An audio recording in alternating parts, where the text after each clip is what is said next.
I wonder if Mike wants. I wonder if there's a lot of people for that topic. Yeah.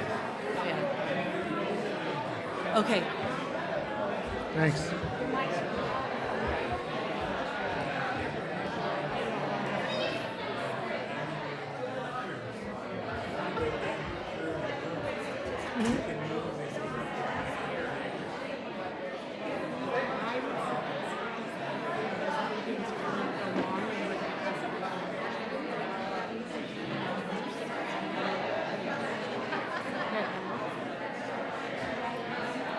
But it's up to you. It's just, I think we'll peel off a bunch at 8 o'clock.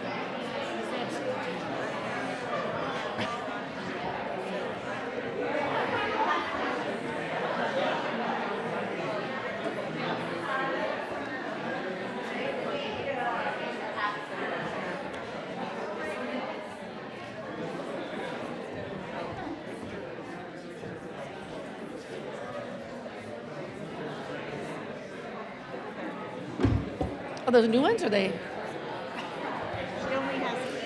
She only has long sleeves on. Yes. Actually, I almost wore mine there, but decided that. Oh, you're just going for it. Yep. Going for it. One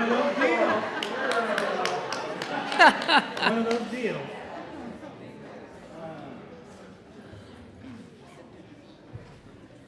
Okay, I love a well-organized crowd, and this is what we have tonight. Welcome to the Lafayette City Council meeting. We have a few things on our agenda. So one of the items we will do is move things around so we can take into account certain people's schedules. But we'll start with the roll call and let the record reflect that all council members are present. That brings us to adoption of the agenda. And this is where I think we're going to need to do a little shuffling around.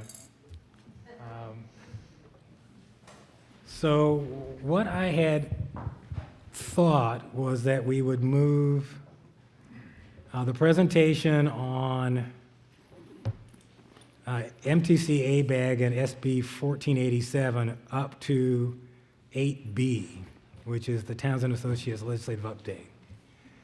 And then I would move Deborah Allen and the BART presentation to 8C and have the Creeks Committee as 8D. But I'm also getting a sense that we have a proclamation for Be Kind, and maybe we can move that up also. So is there a sense one way or another of council members on this? So moved.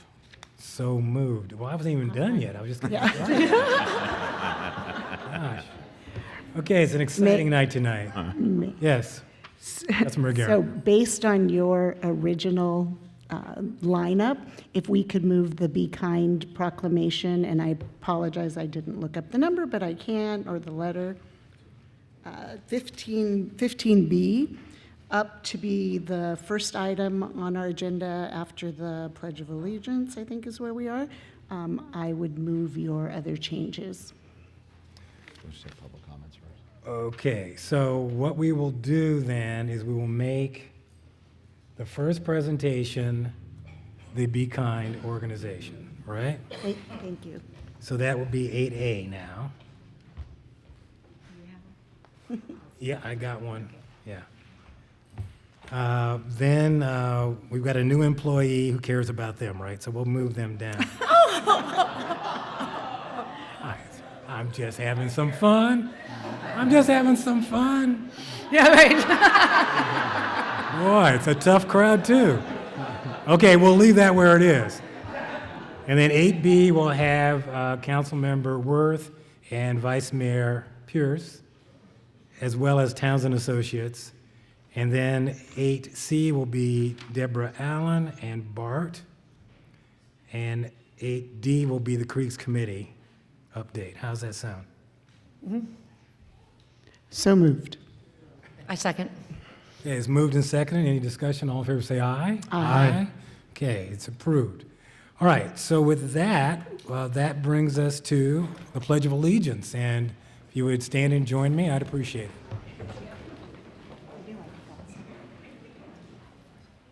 I pledge allegiance to the flag of the United States of America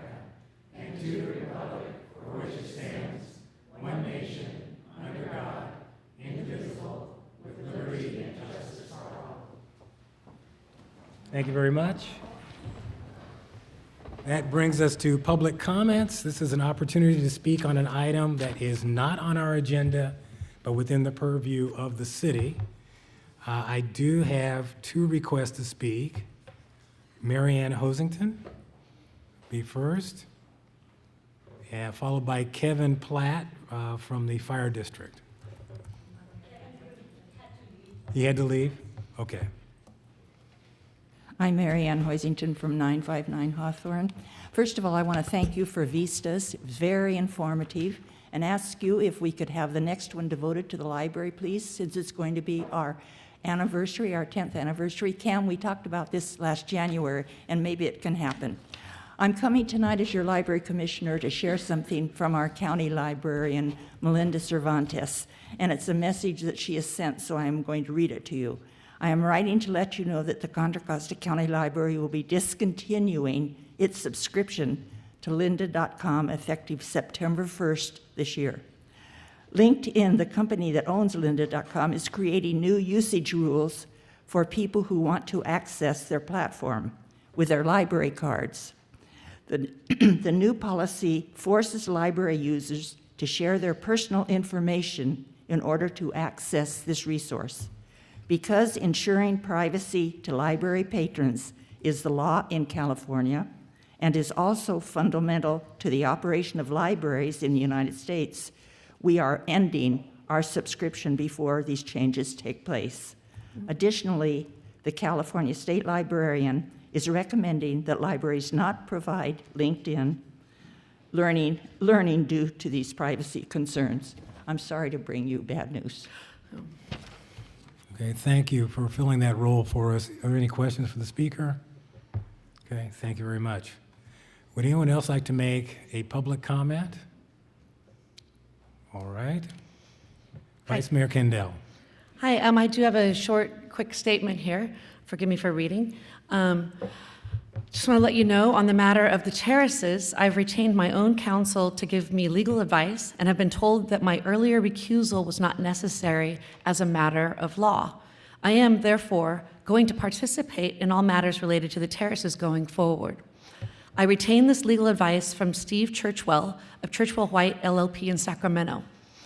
The reason I chose him, along with his many legal accomplishments, including 2 7-0 victories in the California Supreme Court, is that he was the general counsel for the Fair Political Practice Commission, the FPPC, from 1993 to 2000. He therefore is an expert in ethics and conflicts of interest cases such as mine. Thank you very much. Okay. Thank you. Are there any questions for the speaker? Okay, and I'll just make one comment. Up until this point, Vice Mayor Kendall has not participated in any of the activities related to the Terraces project. So that is the case so far. Okay, with that, are there any other public comments? All right, then we'll move on to a proclamation. And I really don't have a report on this. Would someone like to talk about Be Kind and tell us exactly all the things they've done? Is Maya here?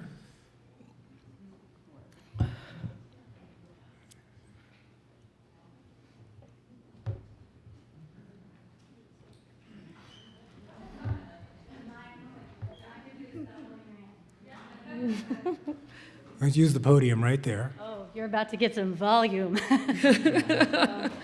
Hi, my name is Leslie Noel, and I run the Peter Pan Foundation here in Lafayette. And Maya, just this moment, asked me if I would say a few words, mostly because I'm going to try not to cry. I'm a very emotional human. I grew up in Lafayette. I went to school here my entire life. I moved here from Saudi Arabia when I was just under 10 months old. And I went to Stanley and Akalani's Lafayette Elementary School. My mom was a teacher at Lafayette Elementary School. And kindness was something that was hard to find, especially in junior high. And it isn't a Lafayette problem, it's a world problem. It's an everywhere problem. And what happens, as you know, is that we're all just trying to find this beautiful us shaped spot on the planet. We just want to feel that we have a purpose and that we belong. And in the meantime, everything around us and everyone around us is deciding that they want to tell us that we don't belong, whether it be the media or the other kids at school, or maybe our grades are suffering, or maybe our family life isn't what we wish it would be. And the result of that is that at the end of the day, we're unkind to ourselves. And I'm so, so excited to know Maya from Born This Way Foundation. We met just very recently, and right away we knew that our missions were similar. This community is a family town. This is a city full of love and laughter and light and life, and all of these young people who seem so outgoing and excited on the outside, but I can tell you as somebody who has worked with them now for 20 years, I've been a singing instructor and run a nonprofit foundation and worked with them theatrically, but also as the humans that they are. And our kids are suffering. They have anxiety off the charts, and they are wanting so badly for kindness to be the in thing, for kindness to be cool, and for it to become this standard in their lives. And unfortunately, it's kind of cool to gossip and to rip each other apart and to tear each other down, and we see it even as adults, and social media is just highlighting that and then magnifying it beyond our control. And so the Be Kind movement is an incredible movement, not needed only by our youth, but I really believe by all of us.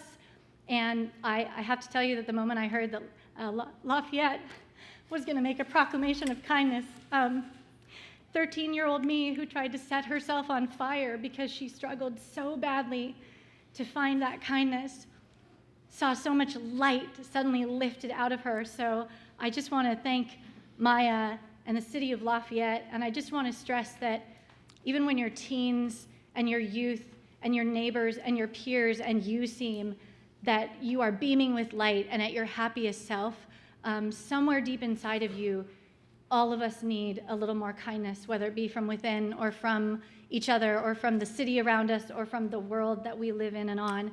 And so Peter Pan Foundation, Born This Way, we're here to help push the movement of kindness, and I'm so, so proud of my beloved city that you are, that you're gonna be kind. I love that. And so thank you so much. I love you guys. Well, that's Thank wonderful. you.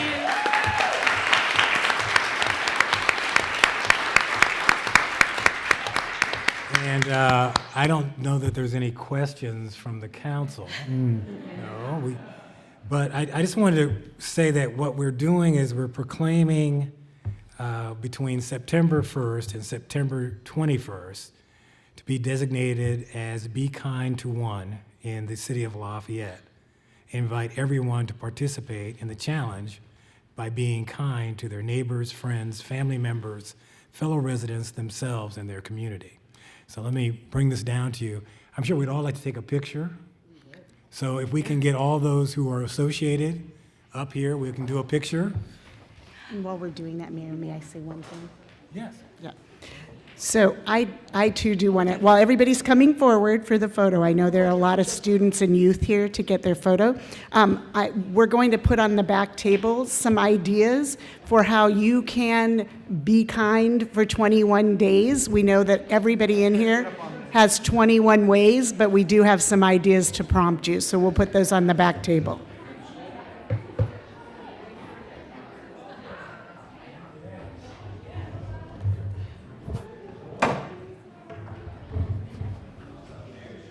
Anybody else?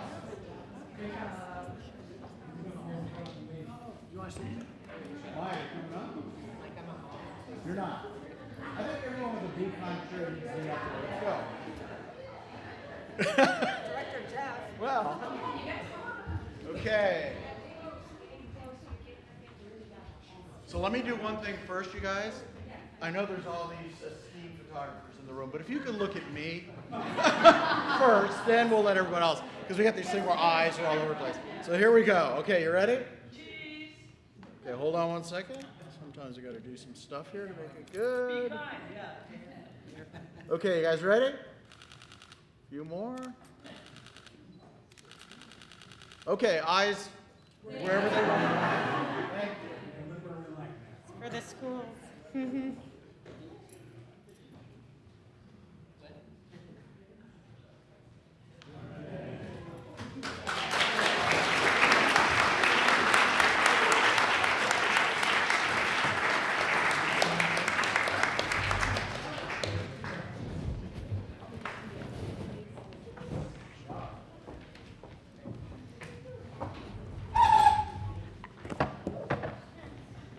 So I just want to thank you so much for that. I'm Maya Smith. I have the incredible privilege. Who are you? I'm Hunter Smith. Hunter is starting first grade tomorrow, and I have the incredible privilege of serving as Lady Gaga's executive director for her foundation. It's called Born This Way. But beyond anything else, being a neighbor to all of you here in Lafayette and a mom to these incredible 2 kids is by far the greatest privilege of my life. And so we launched Be Kind 21 last year when Hunter was starting kindergarten, when Danielle Gallagher asked me if I could volunteer for the schools, and I made a joke that unless it has something to do with kindness, I wasn't going to be available, and she made me kindness chair of Spring Hill Elementary.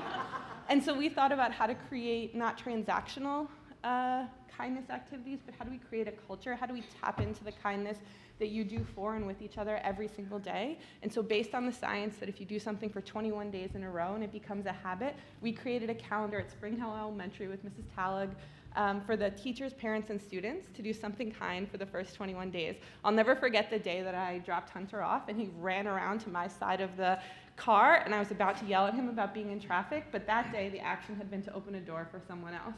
And so luckily I just bit my tongue for that extra second. So on Wednesday, Born This Way Foundation will launch Be Kind 21 with more than 80 partners, including Starbucks, all Deloitte headquarters, a bunch of super really impressive partners, but to me, the one that I care most about is this community and the people in this room. So thank you so much on behalf of Hunter and Logan and our family for adopting Be Kind 21. Thank you so much. You're quite welcome. Thank you. You're welcome.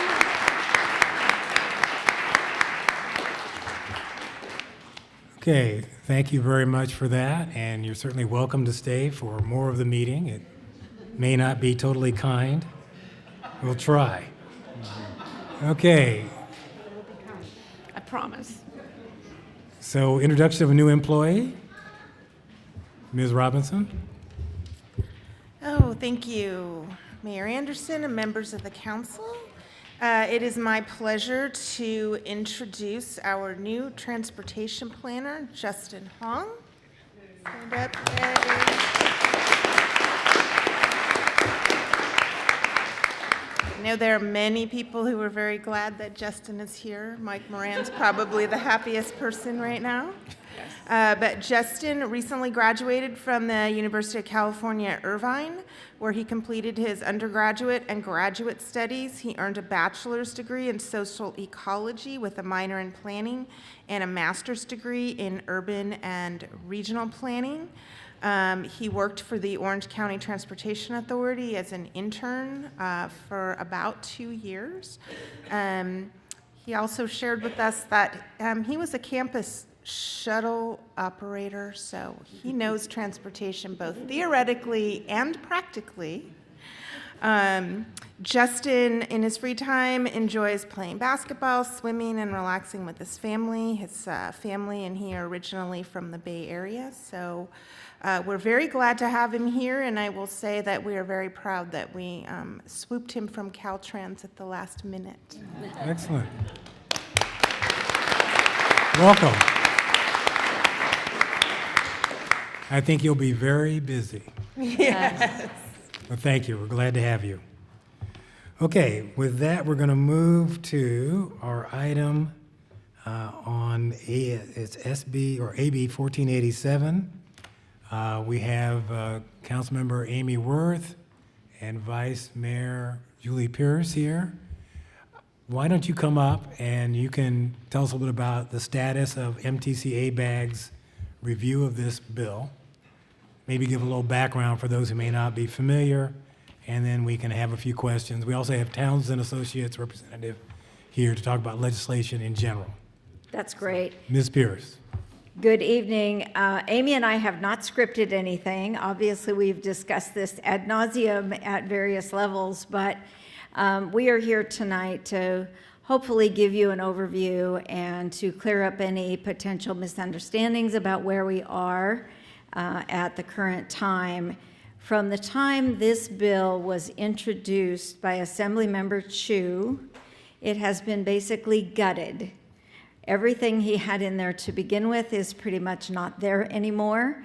He has worked extensively with us at ABAG and at MTC and with our ad hoc committee, listening to regional groups. I know that you folks met with Assemblymember Chu several months ago, and he heard your concerns from the SWAT region as well as from several other areas.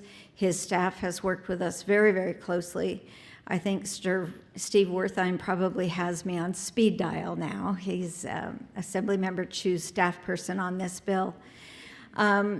We have worked very, very hard to address all of the concerns raised by the Contra Costa Mayor's Conference, by the City of Lafayette, by the other cities that have submitted letters, the entire region.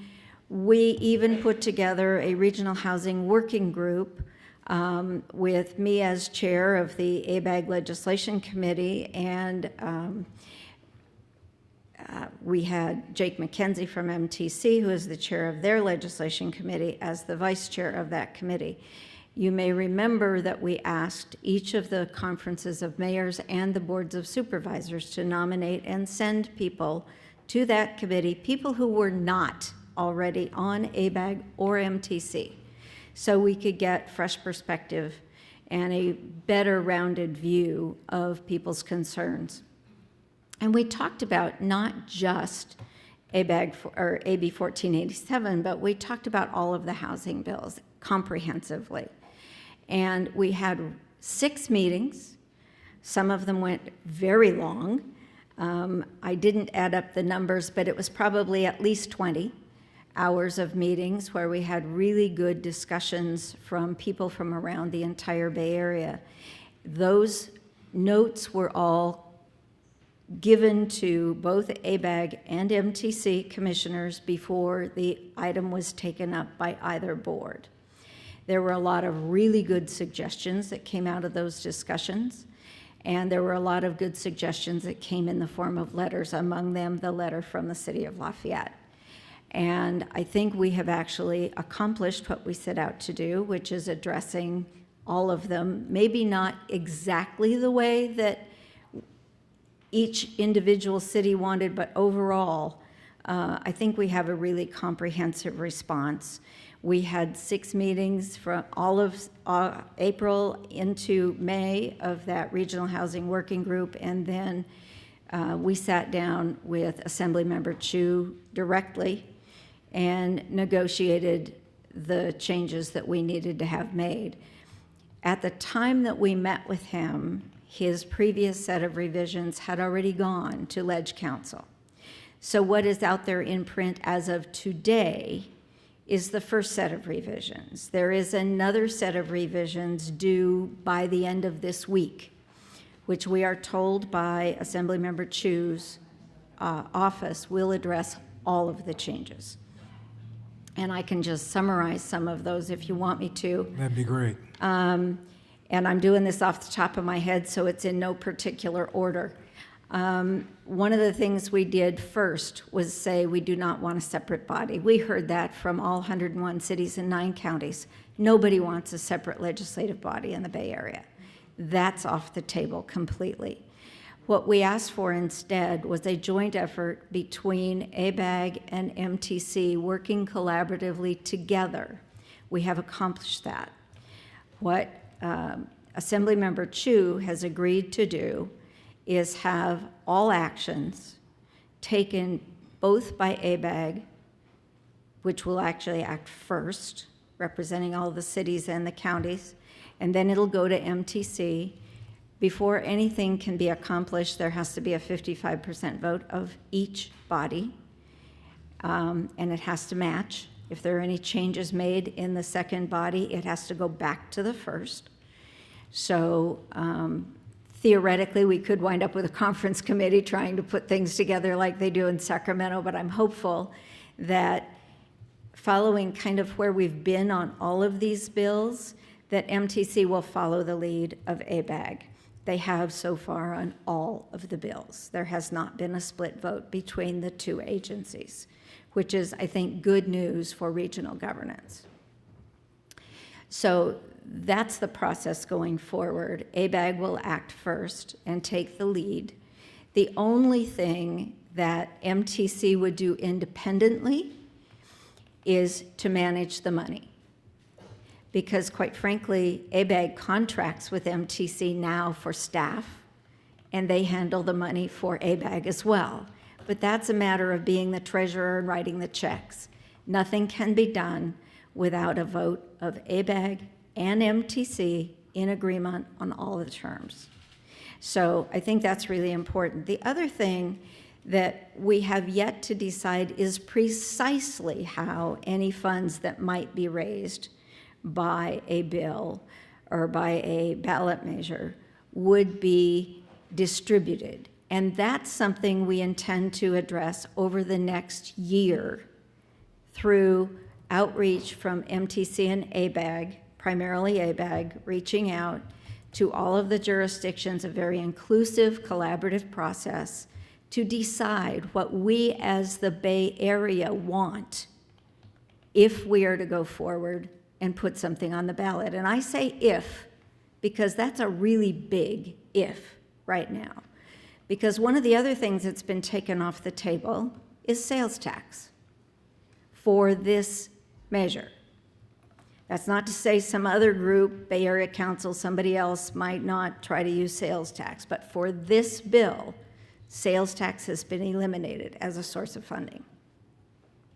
So that leaves a few other sources of funding, which you and I know, working in small towns, may not go down well with our voters. And whether they will with other voters or not, we don't know. Property taxes, ad valorem taxes, head taxes, corporate head taxes, things like that are going to face some resistance. And whether we can come up working together as 101 cities and 9 counties with a program that actually works and would generate enough money to be worth the effort is a big if. It certainly can't pass if everyone wouldn't be behind it. I mean, it just couldn't. That's the way that we are in the Bay Area. So we will find out if this bill passes and gets signed by the governor, the first if, and then if at the end of an extensive outreach process, working together, we come up with something we think we feel confident we can put on the ballot and actually generate enough money to do a really good job of funding affordable housing in the Bay Area. That's a big if, but if we get there and then it passes, we will have a process in place that we have all worked on and all agreed on. So that's kind of an overview.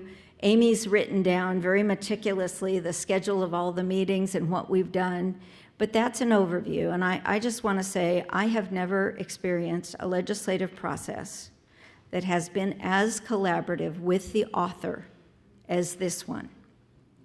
I have never worked with one of our delegates who's moved from city government to Sacramento who hasn't so drunk the water up there that they aren't willing to come back. And I have to tell you, Assemblymember David Chu has been willing to work with us every single step of the way to incorporate every change we wanted. So where are we now? Our staff at ABAG and MTC, taking all of our comments, all of the public comments we've had, sat down with Assemblymember Chu and his staff, and they have rewritten the bill to be what we asked for it to be. Now, obviously, I can't hold up the bill right now and show it to you because it's not in print yet, but it'll be in print by the end of the week. And I am very, very optimistic that when it comes out, you will see that your concerns have been addressed. And then, if it passes the legislature and if the governor signs it, then we start the hard work. And that's for all of us in the entire Bay Area to figure out how to make this thing work. But it's a very permissive bill that allows us to do the hard work and figure that out.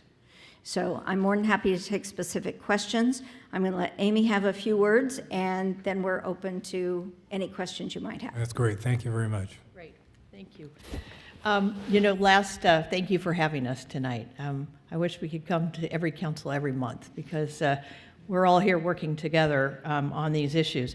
I was at the League of California Cities last January, and I think some of you were there when the legislative advocacy director got up, and there were 217 housing bills that had been introduced. And he said, it's really important that the cities be strategic, that there are issues that we have very serious concerns about, there are issues that we support. We really need to delve into these bills and understand where we might be headed and be effective advocates on behalf of local control. Contra Costa played a lead in that. A number of the councils I know, the town of Danville, working with staff from Lafayette, from Concord, from Walnut Creek, looked at these bills and put together the policy paper that the mayor's conference approved. Then drilling down specifically to AB 1487, the mayor's conference passed a position of opposition to that bill and then identified the concerns that the mayor's conference had specifically in terms of what they were concerned about and what they wanted in the bill.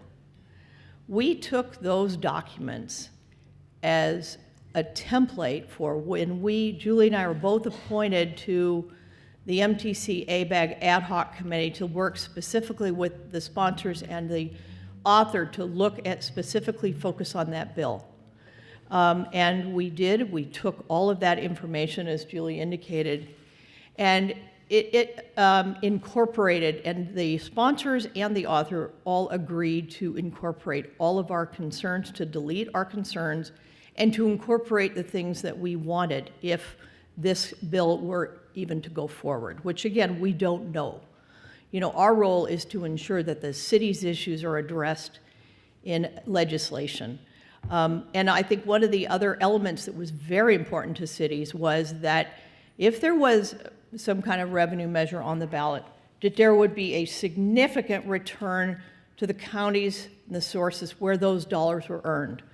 So what the ad hoc committee recommended was that, agreed on really, was that should be 75%. So as an example, minimum.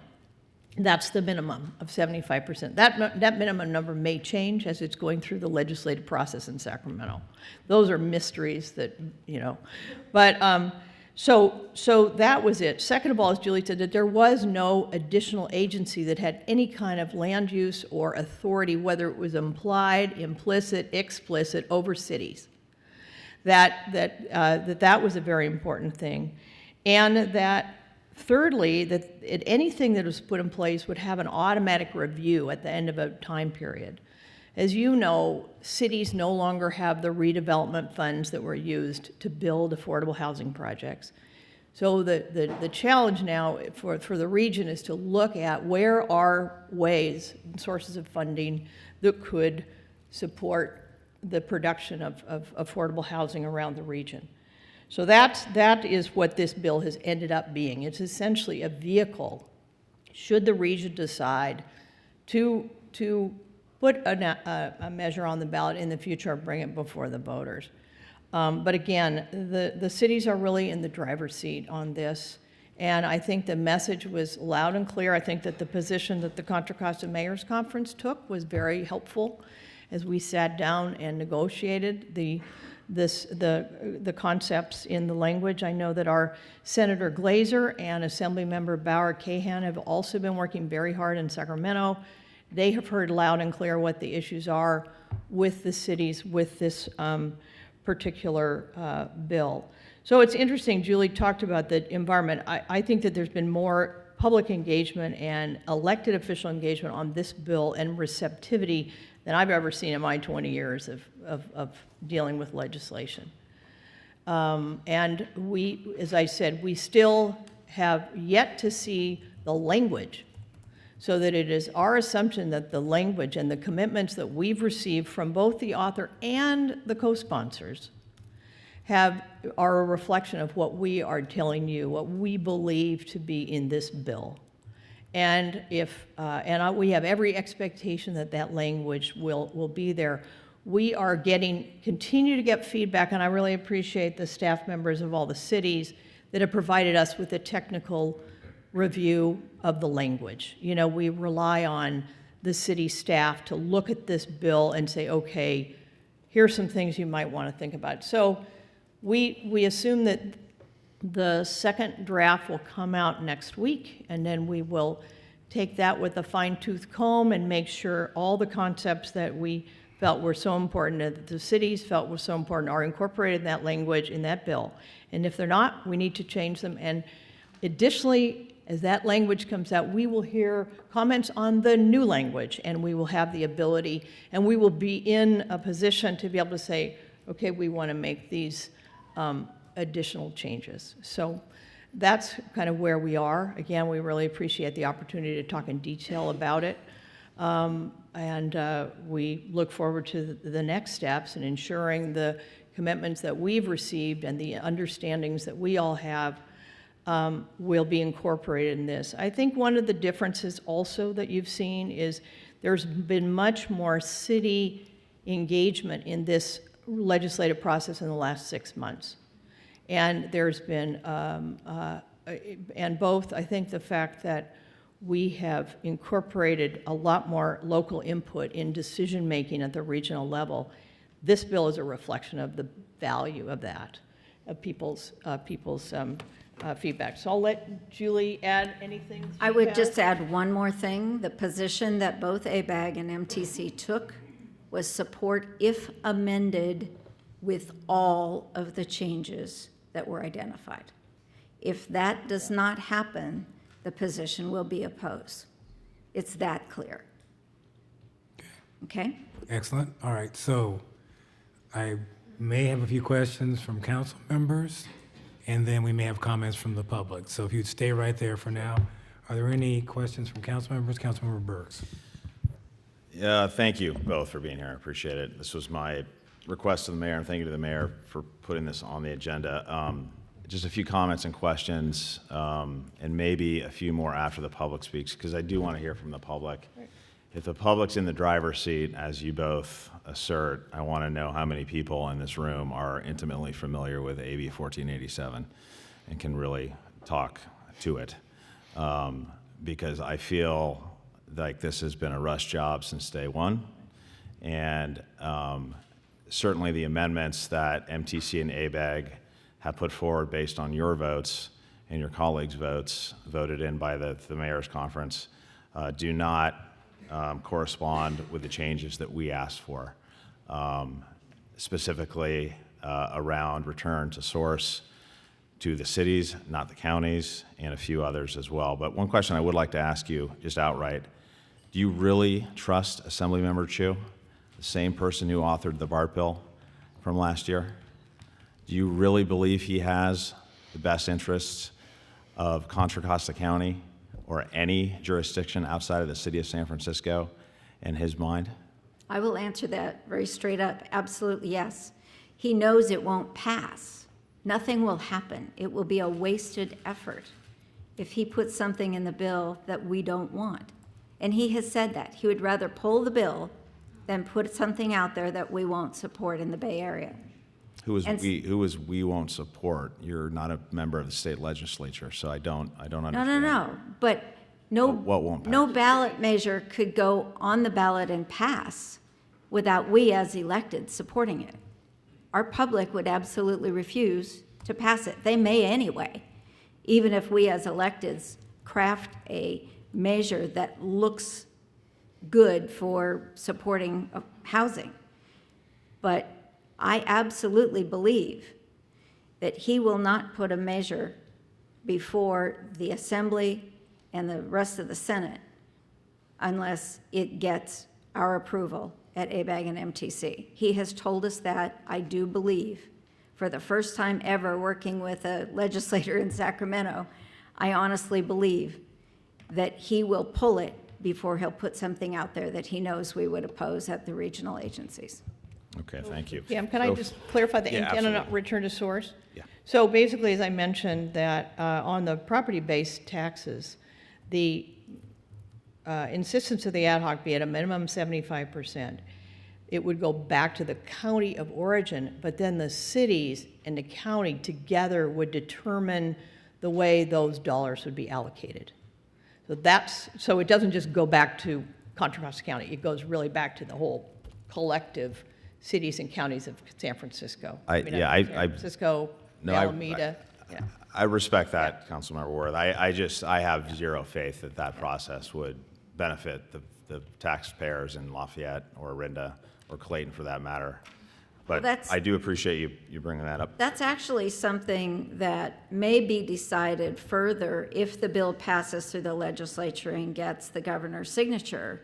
That year-long process that I was referring to could very well define exactly that based on our feedback and working together. I mean, that's something we would have the right to do and put in any ballot measure that would make that process binding. I appreciate that. Just one additional, or maybe just a few additional comments. We've had several years now packages coming from Sacramento that have gone after our local control on land use. This is yet another one. I'm concerned listening to both of you, who I do respect greatly, and I know you represent your cities very well, and we're all mutual colleagues here in the room. But I hear you standing up there saying very vehemently that you support yet another bill that falls within this bucket. And I guess my question to you is, when does it stop? When to jurisdictions like ours, like yours, when are we going to be able to govern on our own in the face of this current state legislature? When are you going to start supporting us as our representatives? We are supporting you, and let me tell you how we're supporting you. We are supporting you by working with an author to make dramatic changes, indeed gutting the bill that he would have put forward. If we had said just, no, we're opposed, he would have gone forward with the original bill. It would not have changed. It would not have the changes that we all asked for being incorporated into it. So instead of just saying no, by working collaboratively with the legislator, we are going to get the things we need to address the bill to make it palatable. Did we say we wanted it? No, we didn't invite this legislation. But we got it. And we were going to get something far more draconian shoved down our throats had we not participated. I thought you just said that it would not move forward if there was not support from you. It won't. If our changes don't go in there, he will not. Well, shoving it Go down our forward. throats before changes would even be considered by you contradicts what you just said. I guess I'm confused. What we asked the assembly member was to take all of our changes and incorporate them into the bill. We said, because he's going to run a bill of some kind, period. That's a given. So we asked that instead of running the bill that he originally crafted, would he please gut it, amend it to include all the concerns that we put forward and make it something that we as a region can work with collaboratively. If he does not do that, the position at ABAG and MTC will be to oppose. That's already been determined. So if the changes are not all there, we will oppose it. It's that simple. Okay. Thank you very much. I'll let my colleagues ask other questions. I do have a few others, if I may, at the end. Well, I'd say go ahead. If you're going to ask questions, why don't you proceed? I'd like to know how many people in the room are intimately familiar with AB 1487. Raise your hand. Okay. Are. Okay, Are. Who are? good. Okay, so what I'm trying to get after here graphically is an assertion that the people of this county, the voters, are in the driver's seat. I do not find that true. Our public is not in the driver's seat. The folks that I've met with have no idea what 1487 is. So for you to assert that we're in the driver's seat here, I think is a misrepresentation. Now, I don't think you're doing it purposefully. I don't think you have bad bones in your bodies. I think you're trying to do the right thing. But after 3 to 4 years where, the stakes are incredibly high in terms of the future of the character of our city and of your cities, when we have a state legislature that is trying to control our land use from the center with a cookie-cutter approach, with a 75-mile screwdriver right from the Capitol, I don't see how you can not come out swinging on something like this. What I hear both of you saying is that you've taken a passive approach and you put your trust into a member of our legislature that I personally have zero faith and trust in based on his track record. And I am talking about the future of our cities. And it seems to me that you have very, very much made it clear that you almost adore this lawmaker. That's far from the truth. That's a gross overstatement. I would say that our meetings with the assembly member and his staff have been anything but passive. They have been robust discussions. Some of them have been bordering on arguments. We did not like the original bill at all. We told them in no uncertain terms we would oppose all the way. And we chose to work with them to make it better, because it was very clear, as with many assembly members and senators, once they have their heart set on running a bill, they will run a bill, whether we like it or not. So we worked with him to make sure that it's something we can swallow if we have to. And it's something that we can create ourselves. Now, I believe firmly that we have a representative form of government. I do not expect every one of my citizens to know the details of every single bill. That's not going to happen. It's not realistic. They elect us to make the best decisions on their behalf. We have done that in this case. Is it a bill that we wish would go away or just weren't there at all? Yeah, but you know what? We've got it about as good as we can get it right now, and we have another year to put something on the ballot that we create, not that Assemblymember Chu creates, that we, as the Bay Area, create. And that means you, representing all of these people here in this room and the rest of the people in the community that don't have a clue who Assemblymember Chu is or anybody else in Sacramento. It's our job to take care of them. So I share your anger and rage about the BART land use bill. I completely agree. And I think that, the challenge that we as cities have is we have to deal with the state. And I think when you talk about local control, all the elements in this bill that negatively impacted local land use control have been pulled out of it. It is really just an opportunity for a revenue vehicle, like the tax credits, like a housing bond. That's really all that it is. So when it is, and originally, in its original incarnation, the author and the sponsors envisioned a bill that had far sweeping land use. So to be fair, it really does have stripped out all the authority around land use, land aggregation, anything like that. And it really goes back to the counties and the cities. And that's really what our city said. If a revenue measure is like this on the ballot, we want to control it locally. And so I think if you look at the words, and it's unfair, and I apologize that the legislature we don't have the language for you to see it tonight.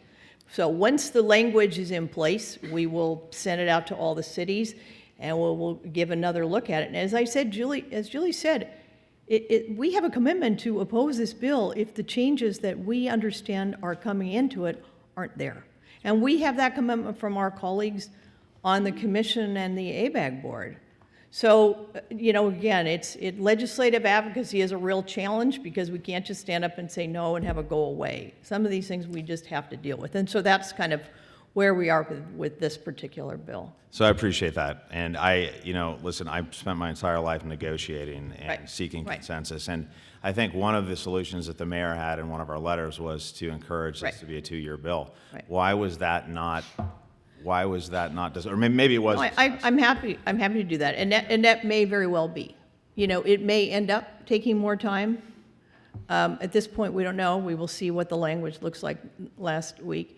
The author and the sponsors of the bill were very eager to have this approved this year so they could consider that the cities could consider a measure on the ballot in November of 2020.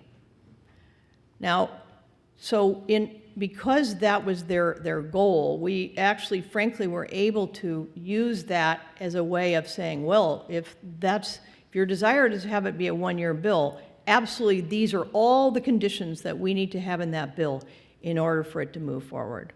So so I think it enabled us to really be able to have a position of strength in terms of negotiating what's actually in this bill. I think that the mayor's conference position also was very helpful to us when we went and negotiated the language. So again, this bill very well may die, it may become a 2-year bill, or it could get passed and signed. Our goal is just to make sure that it does no harm to the cities, that we address the priorities and issues that our cities in Contra Costa County have identified to us as what their concerns are, and what, if it did pass, what they would want in the bill. Okay, I'll end with this. Right. I think, and I appreciate that. I appreciate both of you getting up and coming and accepting the invitation tonight, and I do, respectfully. I would very much personally like to see this bill be a 2-year bill so our public can understand it Sure. and could actually provide input that they have not been able to do. They have relied on you as our representatives from the mayor's conference, and that is a good form of governance. I agree. But Assemblymember Chu has an agenda to push this through. And if you look at the schedule of what needs to be done before the governor sees it on his desk, it is ludicrous. And nobody will have an opportunity within the public to have a say on this. And, I am personally very, very much against another layer of bureaucracy, another agency, another form or offshoot of ABAG or MTC managing yet another pot of taxpayer money trying to solve a problem that they've failed at for years. And there is no transparency here, just like there was no transparency with the CASA Compact. And I know, Vice Mayor Pierce, you were involved with that. I think this has been a shameful past 6 months for this state and this state's government. So I'll end with that. I would invite you to respond if you'd like. Respectfully, though, I would like to thank you for being here tonight. I know it's not easy to stand up and to at least take my questions. My colleagues might be nicer, but I appreciate you being here tonight. So with that, I'm good. Okay, good. So let me just give other council members an opportunity to ask questions, but also let me just also indicate that what we're hearing is that the bill has not been modified. It's not available to us as we're hoping it's going to be revised. So sometime in the next week, we'll be able to see what we actually have in hand. And I think that's important to remember. That'll be a time for us to understand exactly what the impact has been and what the assembly member is actually coming through on. So that's an important little caveat to this. Other questions? Vice Mayor Candel? Hi, yes, again, thank you both for coming here tonight. This is mostly for Julie because I attended the last ABAG Executive Committee meeting. And at that meeting, on the topic of 1487, you not only voted yes, but you also advocated for it, even though the mayor's conference had said we were in opposition. I made a public statement at that and called you out saying, hello, Julie Pierce, you do represent the Contra Costa County Mayor's Conference who are in opposition, and so why are you advocating for it, and how are you going to justify it? So my question is to you, how did you justify that vote? Because you didn't mention it, that we're in opposition. I voted to support the bill if it was amended to include all the changes that were requested by the mayor's conference, by the cities in Contra Costa, and by ABAG at that time. We asked for a lot of changes. We were assured they would take place. We didn't have a meeting for the next month, so our position was support if amended. If it is not amended, we will oppose. It's that simple. And if we don't get the changes that we asked for, we will formally oppose, and the president will send a letter saying that we oppose the bill. Okay, so I'm going to take it a little bit further. Another item that night was SB 330, which actually did fail for ABAG. That one was clear at the mayor's conference that we completely do not support that. We are in complete opposition. Again, you not only voted yes, and were one of the few, and you lost that time, but you advocated for it, never mentioning that the Contra Costa County Mayor's Conference is in complete opposition. So I do not believe pretty much anything you say. My question here to you is, we are a little bit hurt right now because our former city manager had an agenda. He had a pro-housing agenda that he kind of kept under the rug from us, except for the letter when he left. And I'm not really, I'm just, his letter at the end surprised a lot of us, I think, because he had it. And I'm asking you, because you, on the public level at those meetings, are advocating for a completely different position than for what we elected you for by the mayors. I'm asking you if that is maybe a conflict of interest for you, and maybe you should be recusing yourself. It's a question. You're our representative, and you're not representing us. I was there, I heard you speak, and you're not mentioning Contra Costa County at all. The letter from Contra Costa County was on everyone's dais. It was mentioned by staff.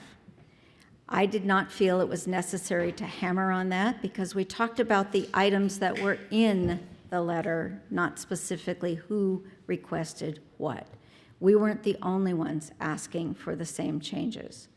I felt that we had come a long ways in making the amendments that were requested. This is for SB 330. I understand that, Councilmember Candell. Okay. When you're sitting up there reviewing everything, you have to take into condition all of the things that have been asked for by the various members of your county. I have other members in the county who actually thought 330 was okay. We asked at the mayor's conference for changes. We requested those. Most of those were pretty well addressed. And so I felt it had a real opportunity to go forward. If you want to try to recall me, fine, try it. But frankly, your disrespect is not appreciated. I don't mean to be disrespectful. I'm just trying to relate what happened at the meeting that was a public meeting. And I'm just relating that experience. It was a public meeting, and we thought we had incorporated the changes that were requested from the mayor's conference. And several of us discussed those same issues, and we went forward with it. I did not bring all my backup information on SB 330 right with me tonight because that was not what we were agendized to talk about. Okay, thank you. Are there any other questions? Councilmember Bliss? Yeah, I had a question.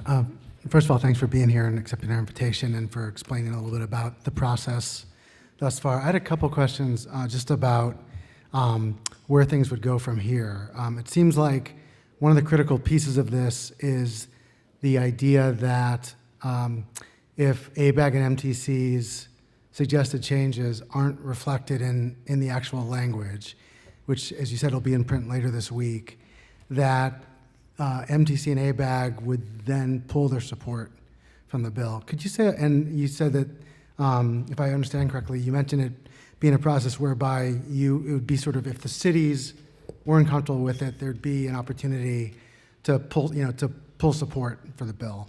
Could you say a little bit, because there is this very compressed timeline from here on out, and I want to come back to that in a second in a different vein. But can you say a little bit about how that would actually happen? So let's say the language is in print later this week.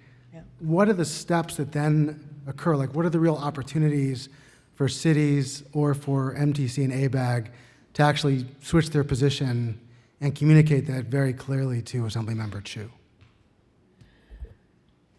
Let me just go back to the past before to answer that a little bit.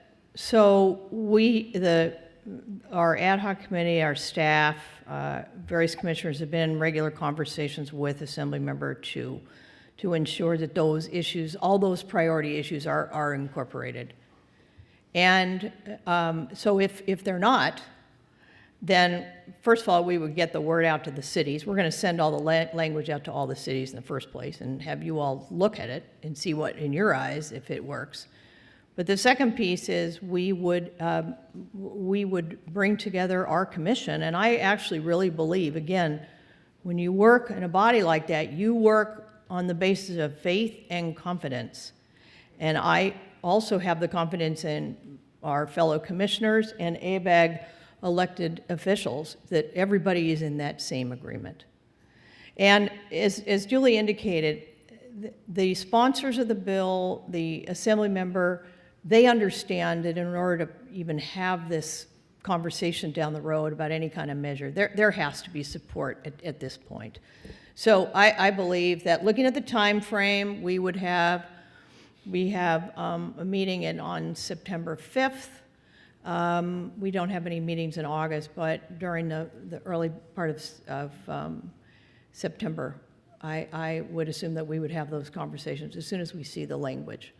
And I also think that there will need to be revisions on the language that we get, because it's never, you always have to take another look at it to make sure that there aren't even unintended changes, that, the language doesn't exactly say what we want. So my sense is that there will be a process in the next few weeks to again, go back and hone this bill.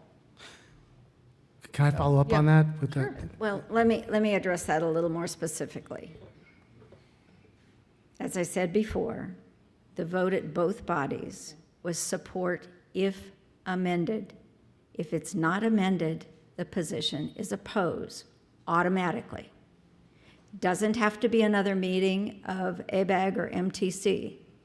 There might be a meeting of the ad hoc committee to discuss whether we all perceive the same thing in how it comes out, and that can be called very quickly.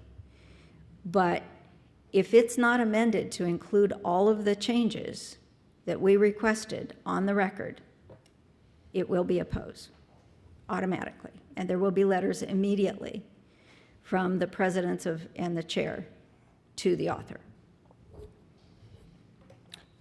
So the thing So just, I want to kind of square, so first of all, thank you for those answers. So it sounds like it wouldn't necessarily have to wait until the September 5th meeting. The position could be changed before that.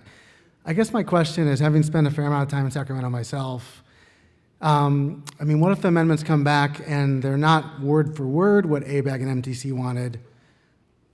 Who makes the decision as to whether they're close enough to merit a support position? Well, first of all, I think our staff will look at, the ABAG MTC staff will look at the bill and say, does this language reflect this? We all are going to be looking at the bill, and because there has been this engagement that's unprecedented, there's a credibility there. There's an ability from our perspective to say to the author, to say to the sponsors, this does not do it. We need to fix this and change it.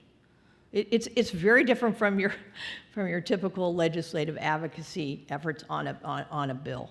It is. There's been a very different level of conversation on this particular bill. Okay. And again, I think the benefit has been coming out early, saying, "Hey, we're opposed to this," and then saying, "Okay, let's sit down and talk and see if we can address your concerns." So obviously, it's not just black and white. You're absolutely right. It is gray. It's going to be looking at the words and saying, okay, does this sentence say exactly what it needs to say? Does this paragraph work for us? And again, again, we go through that process. And if we can't get support for those changes, I don't see how this thing could move forward. because it is so much of a Bay Area bill, you know. Let me just add on to that. Senator McGuire is the one that put this off. He wanted to see it all in print. He had many of the same concerns that the local cities had. If it doesn't come back and meet his concerns, he will kill the bill in his committee. I have no doubt of that. So if the Marin cities aren't happy, it'll get killed. So the other thing is, because of the nature of the language and the changes, it'll have to go back through both, it'll go back through both houses. So there are a number of points at which, and frankly, taxes are challenging in general. Even if somebody agrees with the concepts, you have a whole group of people that are very concerned about the tax burden on individuals throughout California. So that's another issue. So can I pick up on that with Yeah, my sure, other? absolutely. I had one other kind of main question that kind of Yeah. feeds right off of that. So you referenced the fact that it has to. I mean, I think the first place it would go to be Senator Probst would be, Right, I think, that's Monday, Senator McGuire. 19th, and then it goes through a number of committees on the Senate side, then back to the Assembly side. Right. So acknowledging all that, I understand the point you made earlier about the desire for it to move this year as opposed to as a 2-year bill had to do with getting it on the 2020 ballot in November of next year. But if I understand correctly, it could move early next year and still meet that deadline to qualify for 2020. So I guess my question then is, I understand the rationale, but it just seems like there's a lot that has to happen between now and September 13th. I know you've heard this many times, so I don't mean to, I don't want to sound like a broken record, but to me, when you think about all the details that have to be worked out, the fact that this could move early next year and still be on the November ballot, it just cries out to be a 2-year bill. And so I would just reiterate the point made by my colleague, Councilmember Burks, that it seems to be being rushed through, I think by my count, 6 or 7 committees in the next 4 weeks, with no real reason why it has to move that quickly. And you're absolutely right. And that's one of the things that we had suggested early on. We said, well, why not make this a 2-year bill? Because it's going to take time. All the discussion and progress we've made in the last few months, normally you do that over a period of a year or two. What the author and the sponsors have said to us, and again, you guys, we dealt with that BART bill last year. We saw the amount of political pressure there is to put forward these bills in California. It's huge. Is that it would need to be an urgency bill, and it would require 2/3 vote. So practically, the question is, could that be, attained? Again, it very well could become a 2-year bill, and we're just making sure that if it does get passed in a year, we want to make sure that it's right, that it does not have the elements that we object to, and that it has the things in it that we want. But you're absolutely right. The author could carry it over into the second year and still, with the goal of putting it on the ballot in November of 2020, but it would have to be at 2/3. It would have to have, or whatever the urgency percentage is. So, yeah. That's all I have. Thank you. Okay, Councilmember Geringer. So I know that this was a separate item from our Townsend legislative update. Correct. But I was curious if we could ask Townsend. They're going to be up next. Okay, So and so I'll we're wait just- on that piece of it, but I would like to hear the public comment, and then I may have a couple of wrap-up questions. Okay. Okay, great. Okay. Councilmember Burks, do you have a question? Yeah, I've just got one. One question, quick question, and one quick comment.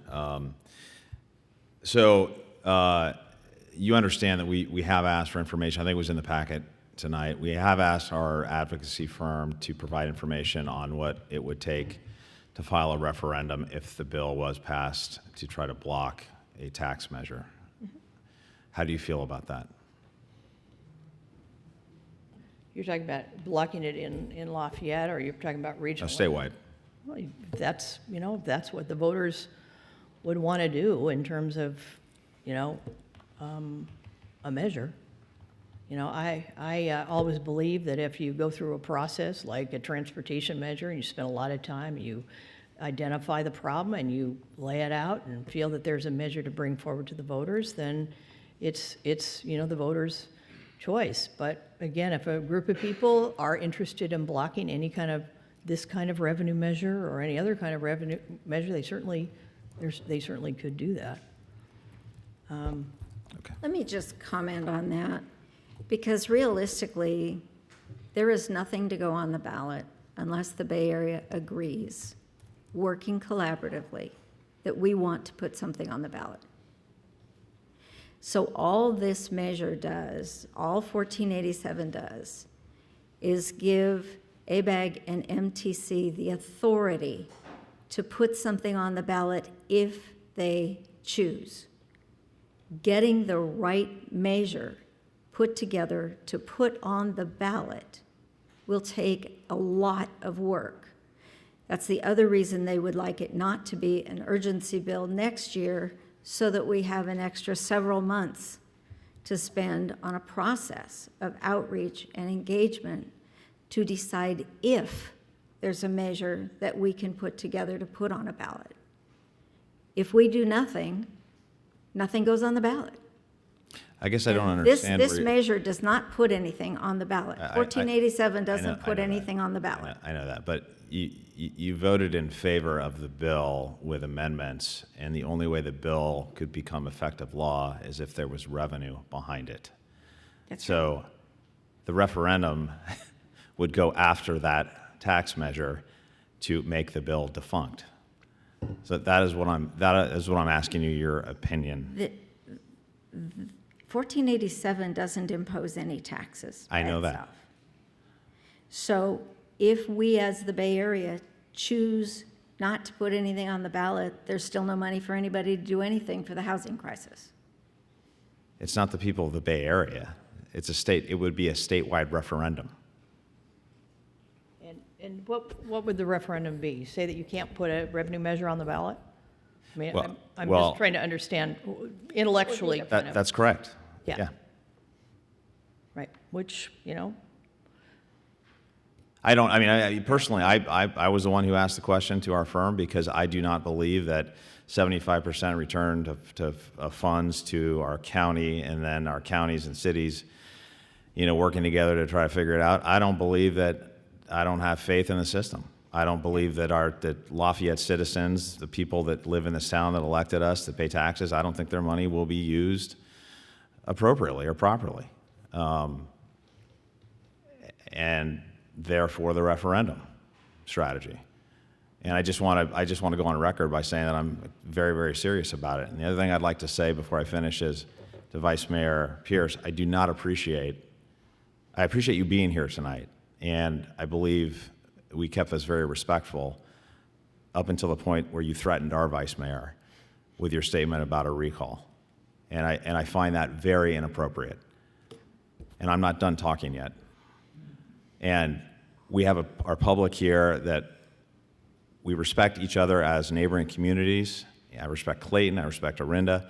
All of us, we're all in the same boat here. We're all volunteers, or most of us are volunteers.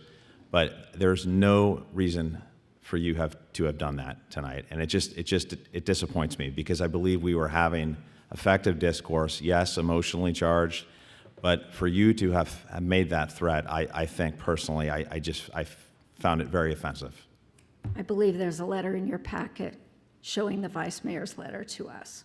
That's what it was in response to. Thank you very much. Okay, so I think we're done with questions. You're going to reserve your questions till after public comment. I'm going to thank both of you for being here, spending the time, and helping us understand where we are. So we will certainly be looking forward to what comes up in terms of the bill's new language, and we'll work with you on that as that goes forward. So thank you very much. Thank you. Okay, now I'm going to call for public comment on this item. Would anyone from the public like to comment on this item? Okay. I didn't fill out a form. Well, I'm sorry, if you don't fill out the form, you can't do anything. Come on up.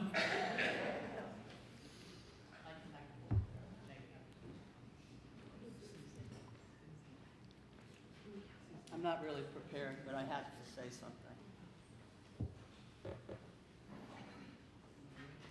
About 5 or 6 years ago, the Lafayette Homeowners Council and the Happy Valley Improvement Association wrote a letter to the City Council asking us to withdraw from ABAG, MTC, and all of the above.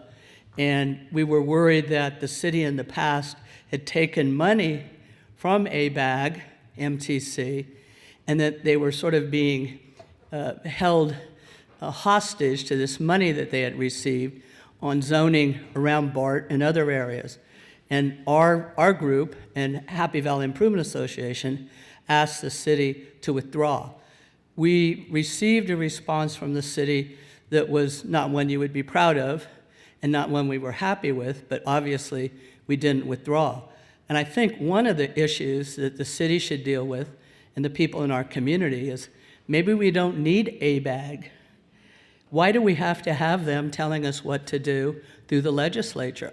I'm very uncomfortable with that. So anyway, that was my comment. Thank you. Okay, any questions for the speaker? All right, thank you very much. And if you could fill out a card so we'll have a record, that would be wonderful. Would anyone else like to speak on this item? Okay, I'll bring it back to the council. Councilmember Geringer, you have a comment?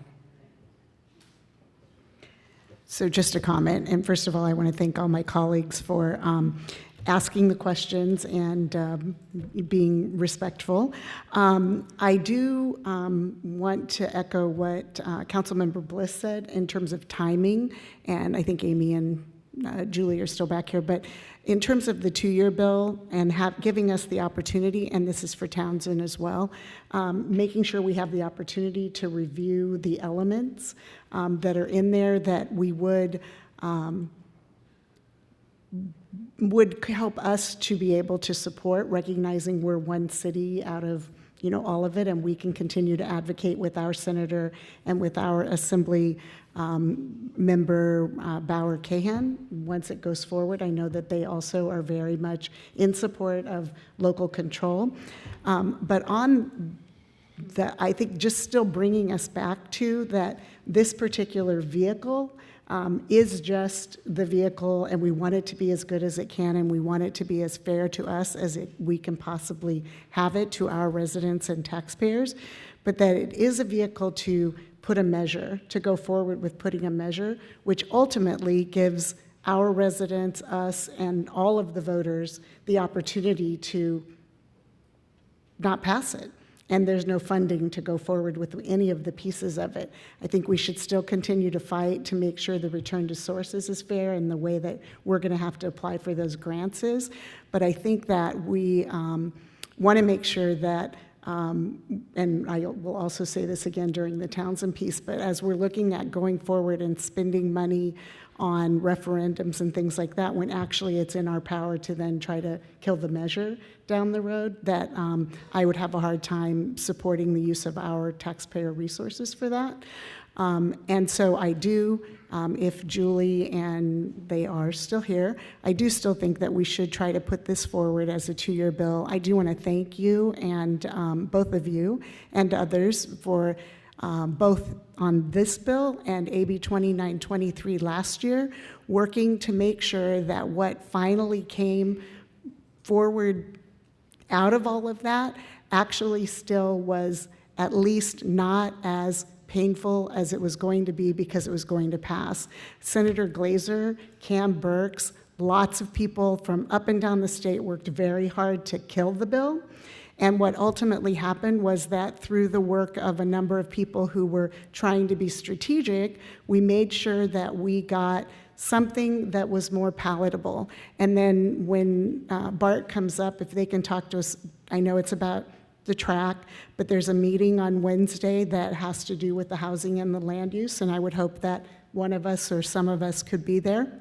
So we have to work with what's coming at us and work to kill it, but also make sure that we're not, in the long run, causing more negative things to come at us. And so hopefully that was linear and will help us to eventually move forward. But I do want to thank the people who try to work with the system as well, and I want to thank those who are continuing to want to kill the bills and to kind of just say no, but we have to do both. Okay, other comments? Councilmember Burks, Councilmember Bliss, Vice Mayor Candell. Okay, well, I'll just simply say that we're going to get more information on this particular bill in the coming weeks, and so we're going to be taking a very hard look at it to make sure that it's something we can live with. And with that, I will ask our Townsend representative to come up and give us a quick review on the legislative circumstance.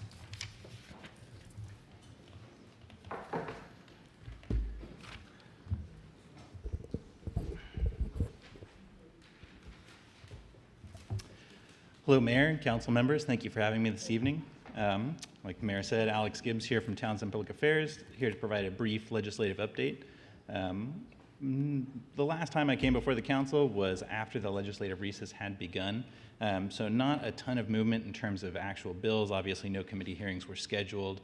And as you've heard from the last presentation, bills were being worked on in this interim. However, the introduction of new language is really on a case-by-case basis for individual bills.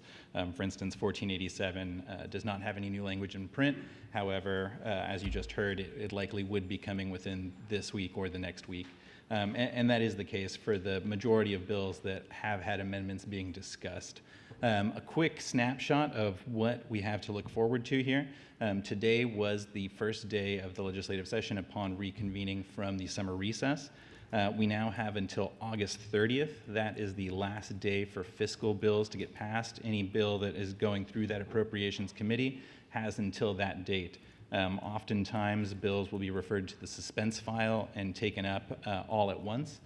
For instance, today was an appropriations hearing day in the Capitol. Of the, I believe, 670-ish bills that were scheduled to that committee, only 6 were eligible to be voted upon. So of 670, 6 were eligible to be voted upon. The rest would be taken up at a later date on that suspense file when all of the fiscal bills can be considered all at once. That includes 1487 and similar bills where the last day for those bills to be heard could potentially be the 30th. At the moment, that bill in particular has been scheduled for a August 19th appropriations date. Once again, that doesn't mean a whole lot at this moment until language is in print or until the author commits to having the bill heard on that day. For instance, there's an additional appropriations hearing the following week. There will be several as we need to reach that August 30th deadline. After that, we have until September 13th, so roughly 2 weeks from that fiscal committee deadline, and that is the last day of the legislative session. So after the bills leave that committee, you have 2 weeks to wrap up all other business and have the bills heard on the floor. Any failure to meet either of those deadlines, and the bills will in fact become a 2-year bill. As we heard earlier, meaning the soonest legislative action could be taken upon would be January of 2020. And then from that September 13th deadline, an additional 30 days for the governor to sign or veto any bills that make it to his desk, and that would be October 13th. So very truncated calendar we have here for the rest of the legislative session. A lot of the comments that you made about where bills in the process would be going, they would all need to be taken care of within that window, especially bills that would be re-referred back to previous committees, once again would need to take place within that very tight window. A very quick update on the bills of interest for us. I know housing bills have been a priority. This was something that we recently discussed at an August 1st legislative subcommittee meeting here in the city. As a quick aside, I will say that we do represent a number of cities across the state. I'm going to throw out a number, I would say probably of more than 50 at the moment. This was the most well-attended legislative subcommittee meeting by members of the public that I have ever attended. So you truly do have some great members of the public here who are interested in the legislative process, and we're able to ask some very poignant questions. With that, bills that we discussed at that meeting, housing bills, ADU bills such as AB 881 and AB 68, currently in Senate Appropriations, 1487 as well. SB 13, and I apologize for listing numbers here and not going through those. I'll backtrack a little bit. AB 68 by Chu, the ADU bill and appropriations. AB 1487, the bill we just discussed also by Assemblymember Chu and appropriations. AB 881, the ADU bill by Assemblymember Bloom in that same committee. The additional ADU bill, SB 13 by Senator Wojciechowski, is on the Assembly floor at the moment. Those are the three bills that we discussed at that legislative subcommittee meeting that are conforming to look pretty similar. A lot of those provisions are now very close to being the same. They all will be by the end of the legislative session. And those are the ones that we discussed there and continue to monitor very closely. Finally, SB 330 and SB 592 by Senators Skinner and Senator Wiener, respectively, both in the Assembly appropriations. However, there has been no hearing dates scheduled for those at the moment. With that, happy to answer any questions about individual bills or the legislative process here for the rest of the summer. One last comment that I will make, backtracking to the previous discussion about two-year bills and about questions on the referendum process. Should a bill be made a two-year bill, or an urgency bill, an urgency clause included in there that would require a 2/3 vote of the legislature, that would prohibit the referendum process from being used to block any bills that have urgency clauses in their nature. So just wanted to provide that little bit of information as well. Alex, thank you very much. Are there any questions? Councilmember Burks? Maybe just a comment. I know I'm kind of out of order here, but I just wanted to thank Mr. Gibbs and Townsend. Councilmember Bliss and I were at the committee meeting earlier this week, and they did a fantastic job in answering very, very straightforward questions from our public. We let everybody ask questions, and some of the folks were here tonight who participated in that. They did a fantastic job. I think they realize that our view, I think collectively as a city, is that we continue to do a very good job in supporting, smart development, smart growth. We have a great inclusionary housing ordinance to enable affordable housing downtown. We're doing our part much more than I think a lot of our neighbors are. And at the same time, we're trying to fight to maintain local control and not to have that stripped away from us from Sacramento. And I think that the Townsend firm itself, they get that. And they've picked it up fairly quickly, and they're representing us very well. So I just wanted to thank you. Yes, that's a very nice compliment. Councilmember Bliss. First of all, I'd echo the thanks for the presentation and discussion of that committee. I'll also just say for those people here tonight, we did have really strong turnout at the last committee meeting, but really the more people from the public show up for those legislative committee meetings, the better. And so I just encourage all of you to try to get to those. I know you have a lot going on. You're all busy in the evenings, but if you don't already get them, change your email preferences so you get the notices about that subcommittee. And I really invite anyone who's interested to attend those, because the subcommittee does better work when we have broader representation at those meetings. So that's just a bit of a plea, I guess, to the public to keep that attendance up. I had a question process-wise, just a quick one to follow up. As I understand it, even if the language isn't in print or released on the Assembly bill for the regional housing finance entity, 1487, that could still be heard in appropriations on Monday. In other words, they could opt to move forward 1487 as essentially a shell bill to keep it moving along. Is that, in other words, we could potentially not have the new language out and still have an action by appropes on Monday in any case. Is that correct? Yes, that is correct. In theory and in practice, the bill could move forward with potential amendments forthcoming, and that would be the understanding and the way that the bill would be presented. Okay, thanks. Other questions? Ross, thank you. Well, okay, Councilmember Geringer. So you said that the referendum would not be able to go through if this goes through as a two-year bill. as a bill with an urgency clause added to it. The urgency clause. But could you, I thought that was part of what we were going to get, was a description of what that referendum process would look like? Or did we not get that additional information? I know it's in the Yeah, it just didn't have the urgency ordinance. Piece of it? Piece in it, which was, yeah. Which makes it not possible to have a referendum. No, so I hear that, but so we're not going to have Townsend give us specific description of how the referendum process would work? It's in the. No, yeah. Yeah, it's in the But packet. I'm sorry. For the, so just, I guess, an overview in a nutshell, because I know we have a very large packet of information, but I was just curious what that would look like and how the steps for a city to do that and building coalitions and. Certainly, I'm happy to review it now quickly. Better minds at my firm who are more well-versed in the referendum process have provided this information, so forgive me for reading. But the referendum process, and these are just bullet points running through kind of how it would work. The referendum process couldn't be used on urgency statutes, statutes calling for elections, statutes providing for tax levies or appropriations for current expenses of the state. The signature requirements for a referendum would be the same as an initiative, at least 5% of the total votes cast for the office of governor during the last election. In this case, that would be 632,212. You would have 90 days from the enactment of the bill to request and receive a circulating title and a summary from the Attorney General, then circulate those petitions and gather the required number of signatures. From there, the signatures would be verified through a lengthy process that I'd be happy to provide more information on should you have questions. In the event that the signatures are verified, the ballot would be placed obviously onto, the measure would be placed onto the ballot. If the law is repealed, if voters cast more no than yes votes on a strictly 50% threshold.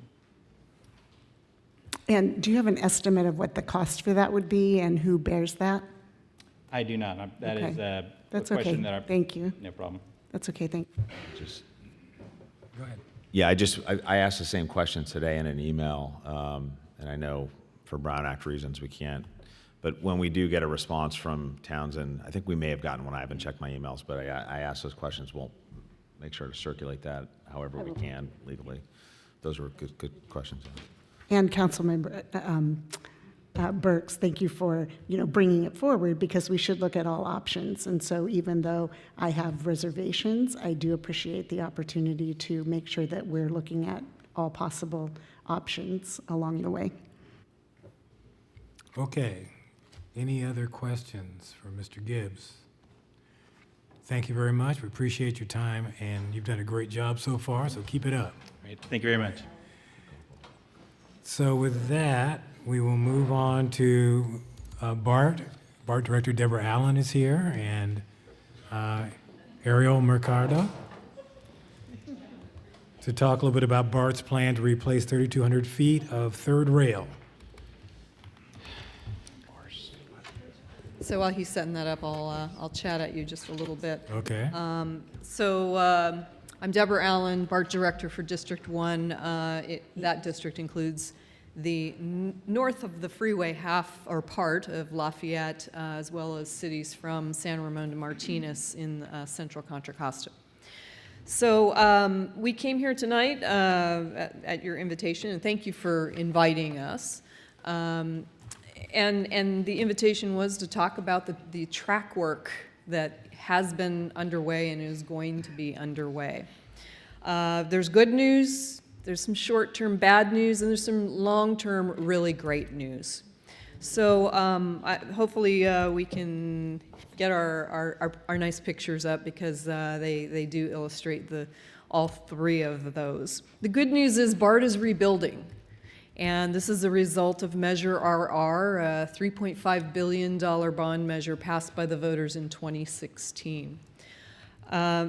It's the purpose of that money, it's just not sexy stuff. It's rebuilding the infrastructure. It's not even paying for the trains. It is the trackway, the stations, the access.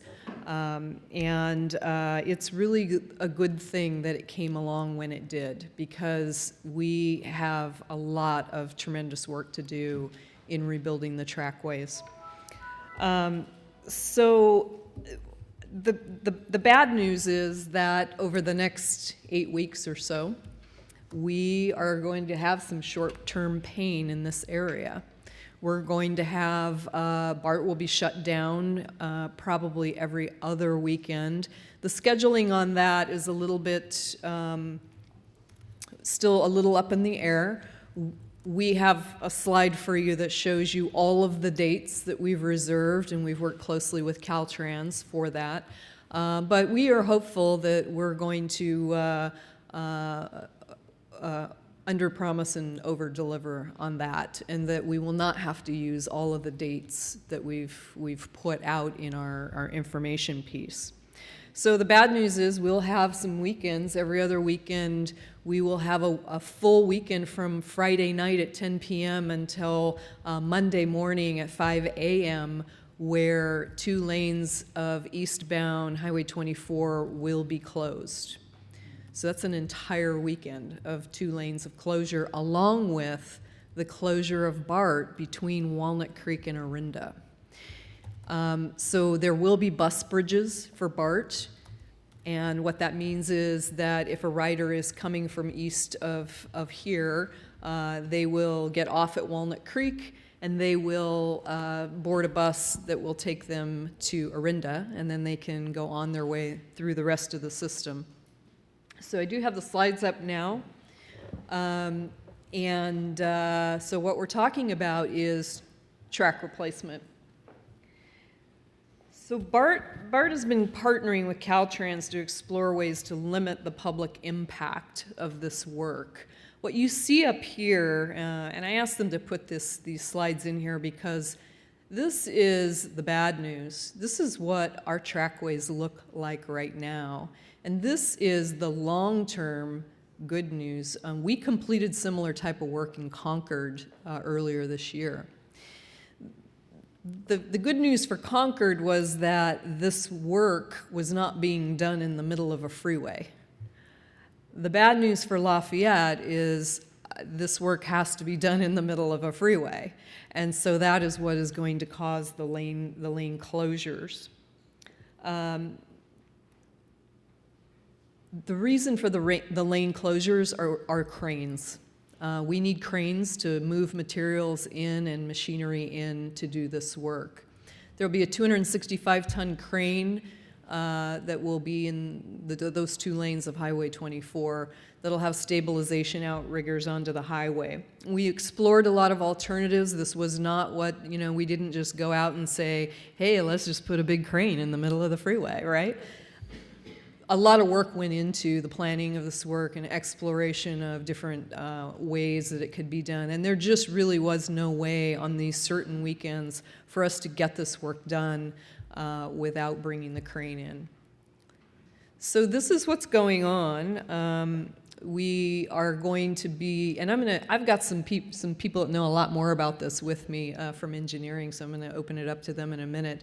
But we've got 2 ends of the track, and there's a pocket in the middle, and this is sort of an extra track for what I like to say is the trains can pull over and let other trains pass. They have other ways of explaining it. But right now the problem is that we can't put a 10-car train in that track. And so when we're done with this work, we will be able to do that. And in a minute, I'm going to give you a little summary of this is some painful stuff in the short term, but there's some really great news of what this all will provide. And then, of course, we are replacing the track. So here's the schedule. I think this is what you're most interested in. Get the cameras out. The weekend shutdowns are basically defined as 2 lanes closed Friday 11 p.m. I'm sorry, I said 10 earlier, until Monday at 7 a.m. I thought we were talking about 5. No? That's when our permit's good too. Oh, okay. Yeah, I think the goal is that that's 5 a.m. We do have a permit until 7 a.m., but I don't like that. So we will have a bus bridge. BART will be closed. We'll have a bus bridge, as I mentioned, and the 2 lanes will be closed. Those are the weekend shutdown dates. Those dates are this coming weekend, August 17th and through the 18th. And then we have reserved Labor Day, August 31st through September 2nd, but we're going to know a lot more after this weekend when we see how this work goes, and you know, we'll have a better idea of what the remaining dates will be for those full shutdowns. In addition to that, every other weekend from that, we will have what's called weekend single tracking. And I'm sorry, I'm not very good with this thing. Highway 24 will be closed only at night, and that will be 11 p.m. to 7 a.m. on Saturday and Sunday evening.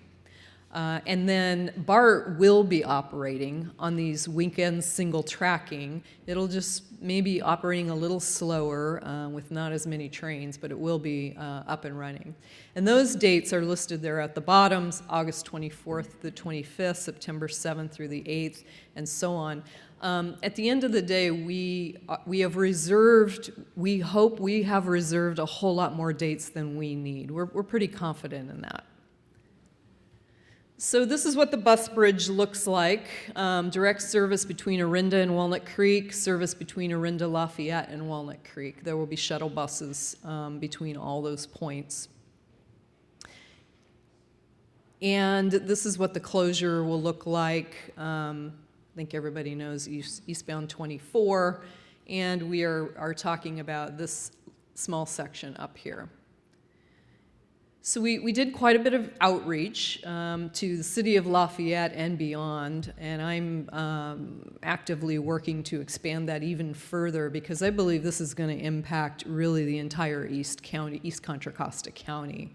I have people contacting me saying, but I need to take the Antioch E-BART train to the A's game on the weekend. How am I going to get there, right? And so there are those kinds of concerns.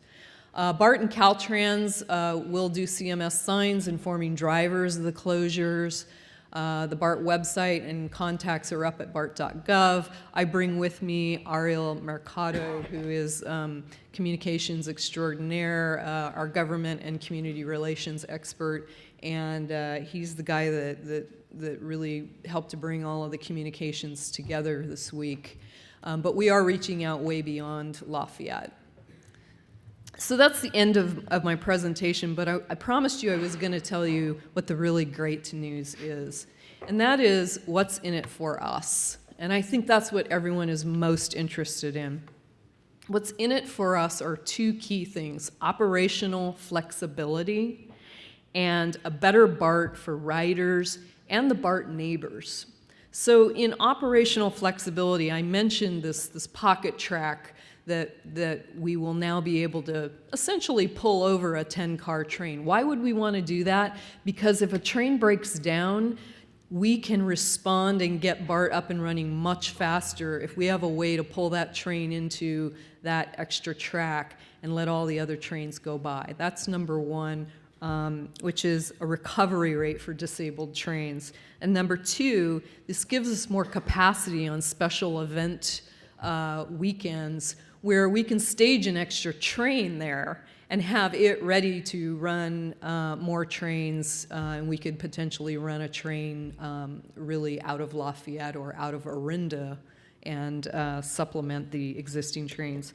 So a better BART for all of us. The replacement of the interlocking it will be replaced with concrete ties. Now these are old wooden railroad ties that loosen and move, and essentially the way our Assistant General Manager of Operations explained it, I thought was great.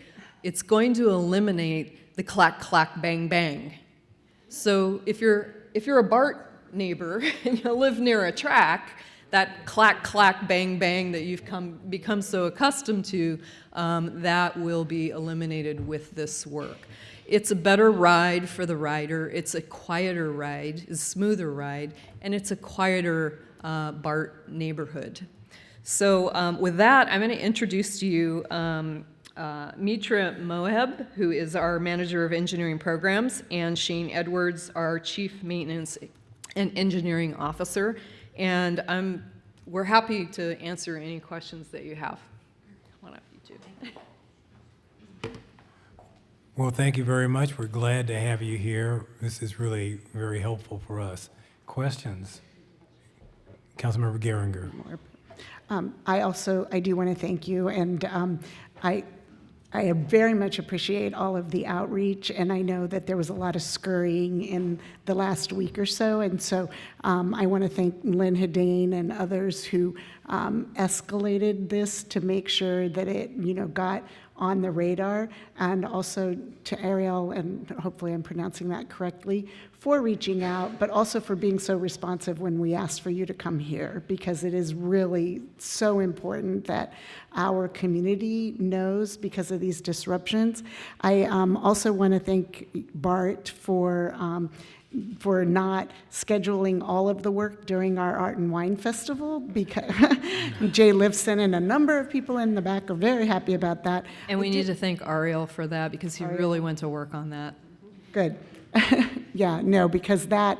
What about you? Yeah, that it would have been very hard to rebuild those relationships after that. One thing I did notice that the single tracking will still take place on that weekend from 11 to 7, and I'm just curious if that can also be at that 5 a.m. so that there's plenty of time to make sure everything's back up and running, so that when people start coming, I know Ariel said that it's something like an additional 800 or so, but we know this is going to be an even bigger year, and so just making sure we have enough window in that time frame. So thank you for not doing the whole thing, but can we have just a little bit more on that time frame for the Art and Wine?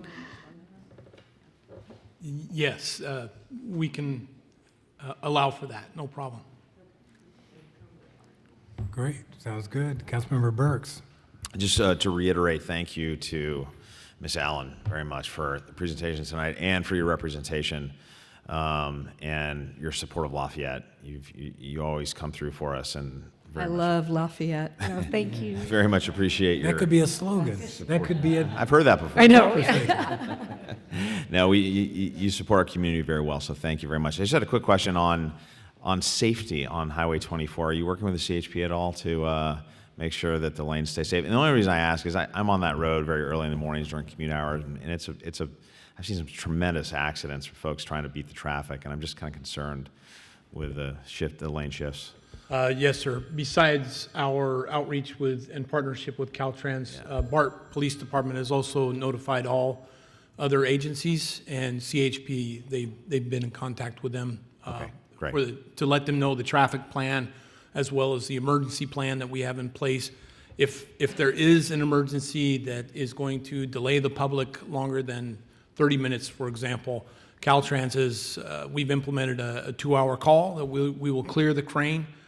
We've done all the practice that we need to assess how long it takes to clear the crane, and then we'll clean up the cones and get traffic back in order before we attempt to bring the crane back out. Thank you very much. Great. Other questions? Councilmember Bliss. Just want to echo the thanks to Ms. Allen and the rest of you for your presentation and also for your service. Just on a personal note, I ride BART round trip to work every day, and so like other riders of BART, you have when you do that, you have a very sort of unique and special relationship with the system, and it generally works pretty well. But I want to thank you for your service, and certainly, as you know, the operation of 24 and BART is so central to Lafayette and to our neighboring cities. So I appreciate this information.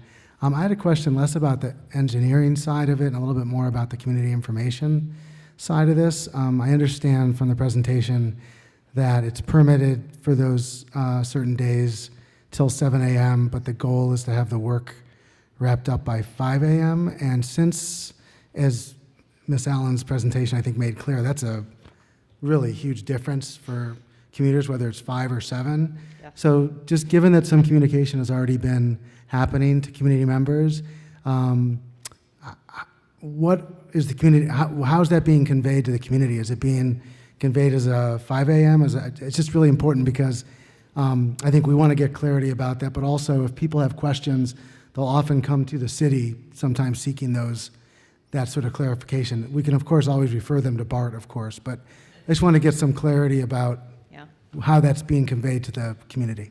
So I will tell you, I was a little surprised to see 7 a.m. on the slide. I think we're going to really be shooting for 5 a.m. And that's what I'm hoping for. I don't know if you want to. Yeah, we're committed to 5 a.m. due to the fact that that's our first train in operation. So we will coincide our track outage with Monday morning service beginning. And then if I could just also remind everyone, this is also eastbound traffic, so in the morning, so the commute's going westbound.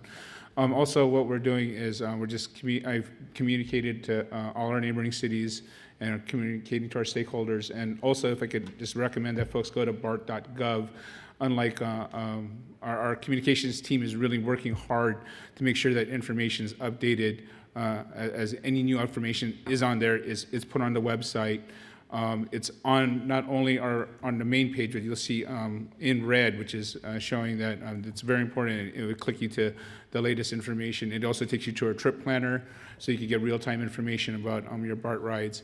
But again, this is eastbound in the morning. So, but again, I apologize. That's probably my fault because I was just going off permits as opposed to operationally. But like Shane said, that 5 a.m. is when our first revenue service does start, so it would behoove us to even go beyond 5 a.m. as well. Again, I was just using the language that was provided in the permit, but not necessarily what we're going to be in practice. Okay, thank you. Okay, other questions? All right, well, thank you very much. I thought the engineers were going to say something, or no, they're not? Or I think they're no, here we're to good. answer Okay, then I do have a questions. question. I do have one question. Okay, Vice Mayor Kendall. So I hear the wonderful, thank you again for all your service for Lafayette. You really have been a wonderful representative for our city. Thank you. Yes, and I hear the sound reduction, but which is great. But is there any capacity improvement as well with these new tracks? I'll let you answer that. Yes, the pocket track as it exists now is a single turnout, one-ended track. After this construction is completed, it will tie in at both ends, which will allow us a seamless transition for either passing of train or, as Director Allen had mentioned, it will provide us capacity to facilitate early morning schedules. If a train breaks down, we can replace it with this one immediately. It will facilitate moves for expansion. It'll help us with single tracking because you'll have more trains available within earshot of Lafayette, for example. This track will actually help us down the road when we do Orinda next year. That's another reason why we started with Lafayette on this end. I guess I meant like every day they come more often or bigger trains. That's not what I'm hearing. We are adding new cars as fast as we can, and that's what's going to add the capacity of passengers. Okay, and not the track is not directly. This is to ensure reliability. Okay, thank you. That's what I'm hearing. It's going to be very much more reliable. Thank you. Yeah, and those cars are coming. They not as fast as we wanted to, admittedly, but we're working with a custom product, and they're on the way. Did you want to say a couple? I just wanted to add, good evening, Mitra Mohab, I manage the track programs for RR. I just wanted to add that in an effort to make sure that the public impact is reduced, for all these contracts that we put out, we put an incentive to the contractor that if they can finish earlier, and that's when Director Allen was mentioning that we have requested 6 weekend shutdowns, but the incentives hopefully is going to get the contractor to do it with less than that. Okay. So we should be out of the way quicker than 6. Thank you. Right. Okay, other questions? So if I could just also give a shout out to Lynn Hayden, who really was very instrumental in pushing this out really hard. But admittedly, we should have had this presentation a month ago for you. And it's never too late, but we're glad we had the opportunity tonight. But I think that this exercise now, this is only the second one we've done, the first one that we've really done in the middle of a freeway. And so I think that the communications exercise with this one will move forward to all the rest of the BART work that we do. And I do apologize on behalf of BART that we weren't doing this a month ago for you. Well, Director Allen, thank you, and all your staff. We really appreciate your time here tonight. Thank you very much. Okay, that brings us to the Creeks Committee Annual Update.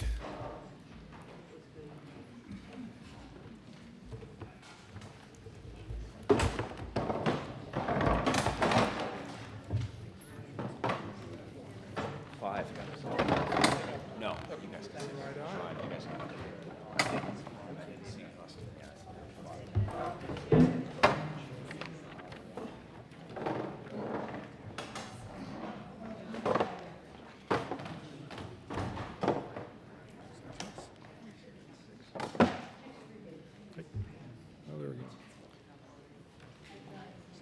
Welcome. Thank you.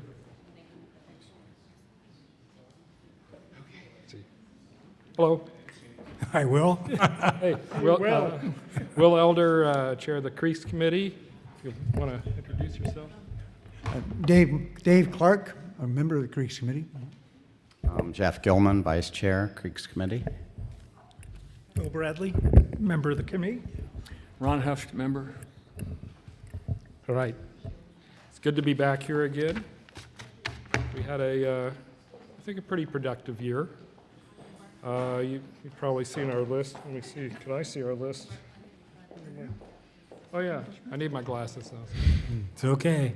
Oh, Take your time. Can I read that? I don't know. Okay. So I'm going to briefly go through our accomplishments for this year, and then we're going to focus more on what our goals are for next year. Well, we started out the year working to implement the Downtown Creeks Preservation Restoration Development Plan, which was a year old.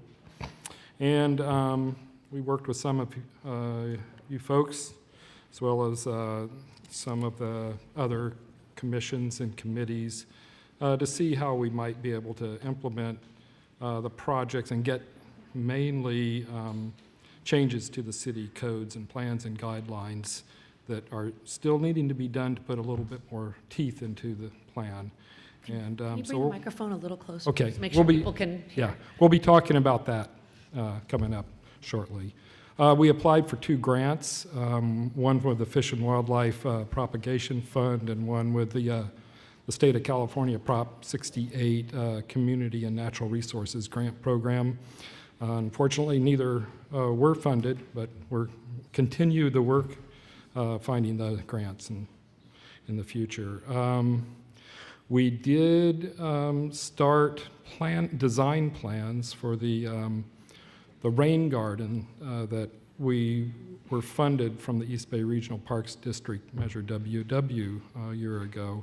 And we worked with Matt Luttrup and Danielle Sanchez to get some plans on the ground. And we'll talk more about where we're going with that this year. We began development of the creek icon identified in the Downtown Creeks plan, and we hired Studio Lamage and contracted them to do the work on that, and they will both design and do the initial first fabrication for us. And we hosted Creek Day again this year. We had 12 people attend this year. It was at Brook Street Park, where we removed some Orundo, the giant reed there, and cleaned up a lot of ivy, and now you can sort of see the creek there. And we also had Michael Marchetti from oh yeah, thank you, St. Mary's College. Yep, and he talked about creek ecology to the public that came. And we've continued our participation with the Walnut Creek Watershed Council, and Jeff Gilman and Ron Huft have both been attending meetings of the council and keeping us up to date with their activities, and we'll hear more about that. So we'll move on to our goals, and Jeff is going to start. Okay. So we're going to the back side of the document that is part of your packet, and we decided, so we're not passing the microphone back and forth, we kind of rearranged the order a little, so you can't see it. So I'll give the title of each bullet point, but this is mostly for the benefit of the public that's watching. So I'll cover the first three goals. Phil Bradley will cover the fourth, and then will wrap up with the last three. So the first goal is to amend the city codes, plans, guidelines. Will referred to that already. And this is an extremely important goal, in our opinion, that allows consistency between the Downtown Creeks Plan and the various codes, plans, and guidelines that other city commissions and city staff follow. And this will just make it all that much easier to implement the Downtown Creeks Plan. Those bodies, like design review and planning, can make findings that, not only supported in the Downtown Creeks Plan, but also in other documents. The changes will be in the flood damage prevention ordinance, downtown design guidelines, trails master plan, and then a stormwater ordinance. And these are not big changes, and in fact, the actual text of the recommended changes was in Appendix D of the Downtown Creeks Plan as inserts and strikeouts. So we don't see this as a big task, but we just need to have a plan so that we get there. And we're asking the council to help us with trying to prioritize it so it can get completed this fiscal year. The second goal I will talk briefly about is to complete the creek icon. And we're working, Will and I, as Creeks Committee Task Group members, along with some members from the Public Art Committee, and Mike Moran from city staff. We're working with our designer, and we're on track to not only complete the design, but to fabricate the first icon. And that icon will be installed at the Rain Garden site. And that site is diagonally across from the library at the corner of First Street and Golden Gateway. The next goal is our participation in the Walnut Creek's Watershed Council's Arundo Removal and Replacement Project. And for some reason, they had to come up with an acronym for it, so it's ART, but it's A-R-R-T. There's an extra R in there, so it doesn't get confused with Tony LaRussa's organization. And Ron Huft is our representative to the ART team. In April of this year, the team visited 5 Arundo sites in Lafayette on public property, and the site just west of 3725 Mount Diablo Boulevard has a very large Arundo patch, and that's been identified by this team as one of 4 priority projects in the Walnut Creek watershed for 2019. The site also happens to be towards the eastern end of what we call the West Reach project in the Downtown Creeks Plan. So any work that we can do on that site is getting a foothold on that West Reach project, which to implement that entire project is a major undertaking. So this would be the first phase of that. And just so for your understanding, to be successful, you not only have to remove the arundo and the ivy, but you have to revegetate it. And the plan would be to revegetate with native vegetation, which is one of the recommendations in the Downtown Creeks Plan. And that native vegetation is what will outcompete the invasive weeds from coming back. The good news is Walnut Creek Watershed Council made a commitment to use some of its funds for this project, and the Creeks Committee will also apply a lot of its budget towards this project. But we likely will need more funding. So Right now, we're waiting to get a formal contractor proposal for the work, and then we'll likely return to the council with a specific request. Now I'd like to turn it over to Phil Bradley. Hi. Thanks for the comments earlier tonight. I really like the way you kind of went at it and represented Lafayette and Sacramento. That was really good stuff. That was an editorial. That has nothing to do with creeks. So my main focus is on the community outreach and specifically the Creek Day. And this year we did the Brook Street Park. We had a lower turnout, and we were not quite clear. Last year we did the Lee Creek side, and we had a much better turnout, which might have been attributed to because it was pretty topical at the time, and a lot of people wanted to come out and wave the flag. But we're trying to figure out exactly what the right cadence is and how to get people to come out. This year we had a good turnout from Stanley, which is 3 years in a row. The Boy Scouts and the Girl Scouts, by the time we kind of got our act together after the rain and everything, the Boy Scouts and the Girl Scouts were both committed to jamborees, so we usually kind of expect a bigger turnout from them. This year, actually just a couple of weeks ago, the Girl Scouts reached out to us, and they've got a silver badge, silver award goal that they want to hit, and they proposed one, educating people on the creeks and also doing planting. We talked to them on Friday. We had a really interesting conference call. These kids were great. And we talked about Arundo and maybe, you know, they're from 10 to 15-year-old, maybe get the older kids to do some of the heavy lifting, the younger kids to do some of the lighter lifting. So we're trying to get, and they need to get that done in December, and they think they're gonna bring another 10 Girl Scouts plus friends and family. So we want to do a kind of skip level, do something in the fall time frame, and we got to beat the rain. But that's really kind of encouraging. We're going to put it out to Stanley as well as the Boy Scouts, so that's exciting. And then we'll have our usual cadence in the fall too. In the spring to do another one. So really good stuff. And Danielle, by the way, was terrific. She was on the phone with me when I spoke to the Girl Scouts, really supportive. They are so fired up.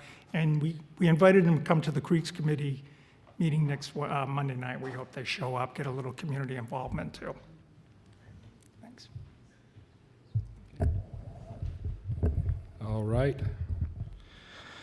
So moving along, this last year we assigned liaisons to a number of the other commissions and committees, as well as to the Walnut Creek Watershed Council. And so we're monitoring what's on their meetings and attending as needed and communicating. David Clark here has been following the Park Trails and Recreation Commission, and in fact we presented to them a month ago or so, looking for common ground. Some of the trails in our downtown creek plan will be incorporated or are being incorporated into the Trails Master Plan. We're looking at, potential, one of our project sites is next to the proposed gazebo park, and so how that might fit in if and when that becomes a reality. And then we're also considering putting creek icons in some of the other community parks that are not within the downtown area, but would sort of identify the creeks, and as well as having some associated interpretation with the icon themselves.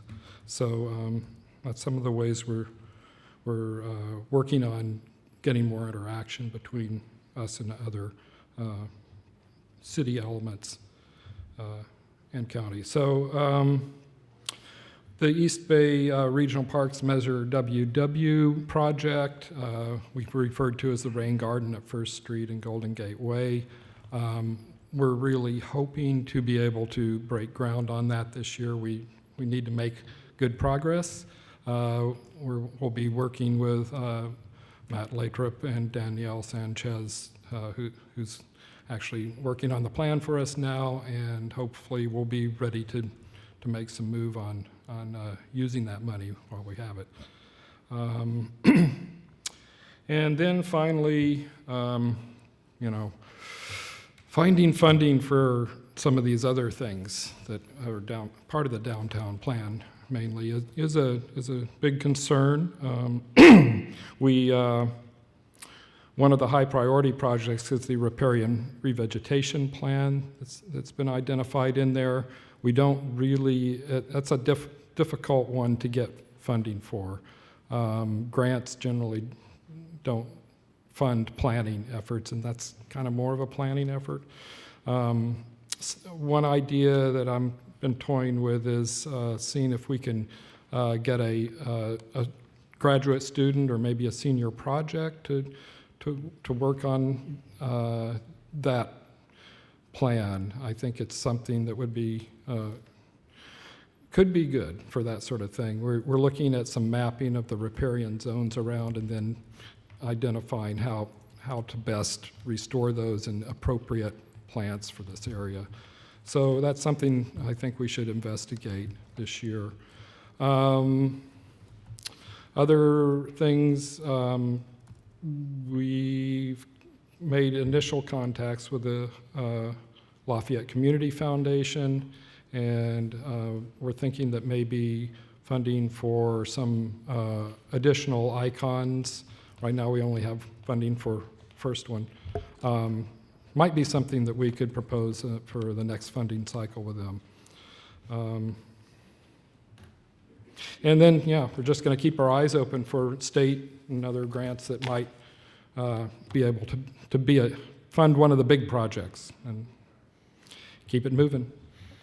I also want to say that we will be, I think later tonight, we'll be fully staffed for the first time in a number of years.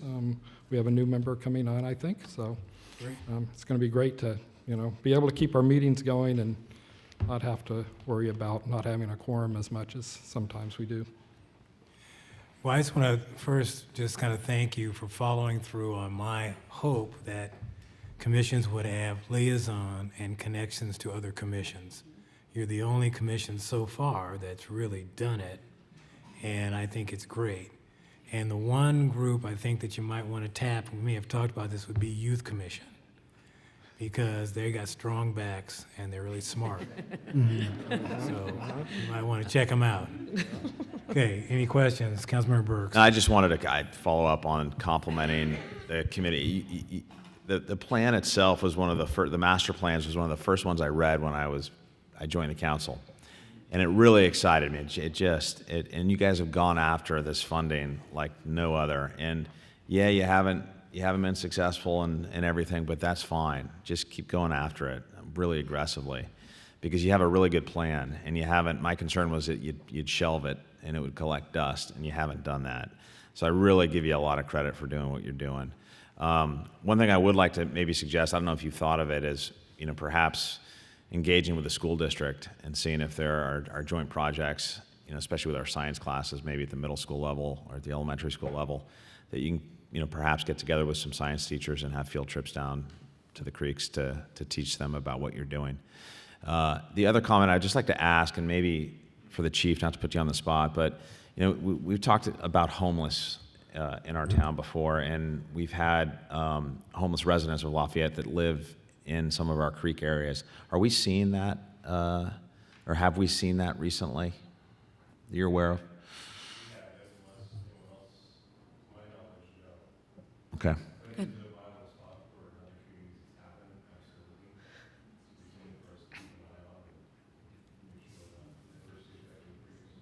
Okay, thank you.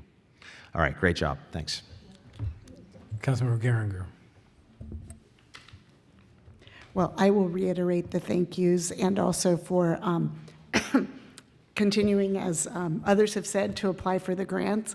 And I do very much appreciate the work that you've been doing with the other commissions. I do am the liaison to Parks, Trails, and Recs, and then also the Creeks Committee, and so was very happy to see those presentations and those efforts, because the way that, besides outside grants, the way that we will be able to get all this done, which you know very well, is working together across those multiple plans. And then I also want to thank you. I was out of town for the cleanup, but I do want to come. I didn't know what a runda, I know, I'm sorry, sometimes we leave town. But I want to, yes. And so just keep inviting us. We might be out of town, but thank you for, giving me my Arunda 101 training. And so I just so appreciate you bringing the passion that you bring and all of our commissions to the volunteer work. Thank you. Vice Mayor Kendall. I do. Yes, again, thank you. Our creeks are a local treasure, so thank you for being there to watch after them. I have a question on the first one. You wanted to make some changes to the zoning or the general plans. I guess it's a question for Niroop. If you want guidance on that, is this the time to do it now, or do we wait for the general plan update? How would... Right now, it's a question of staff resources. We don't have the resources to undertake a general plan amendment. I will have staff talk to the Creeks Committee. If it's not an urgent matter, it can be folded into the general plan update, but that could take a few years. Right, okay, so hopefully we'll get to it before then. And then another one, following up on Councilmember Burke's suggestion, the AP Environmental Science teacher at Akalani's, Mrs. Peniagua, have you reached out to her? She is a magic maker. I can introduce you. I do. So I'll definitely get you guys in contact if you'd like. You're welcome.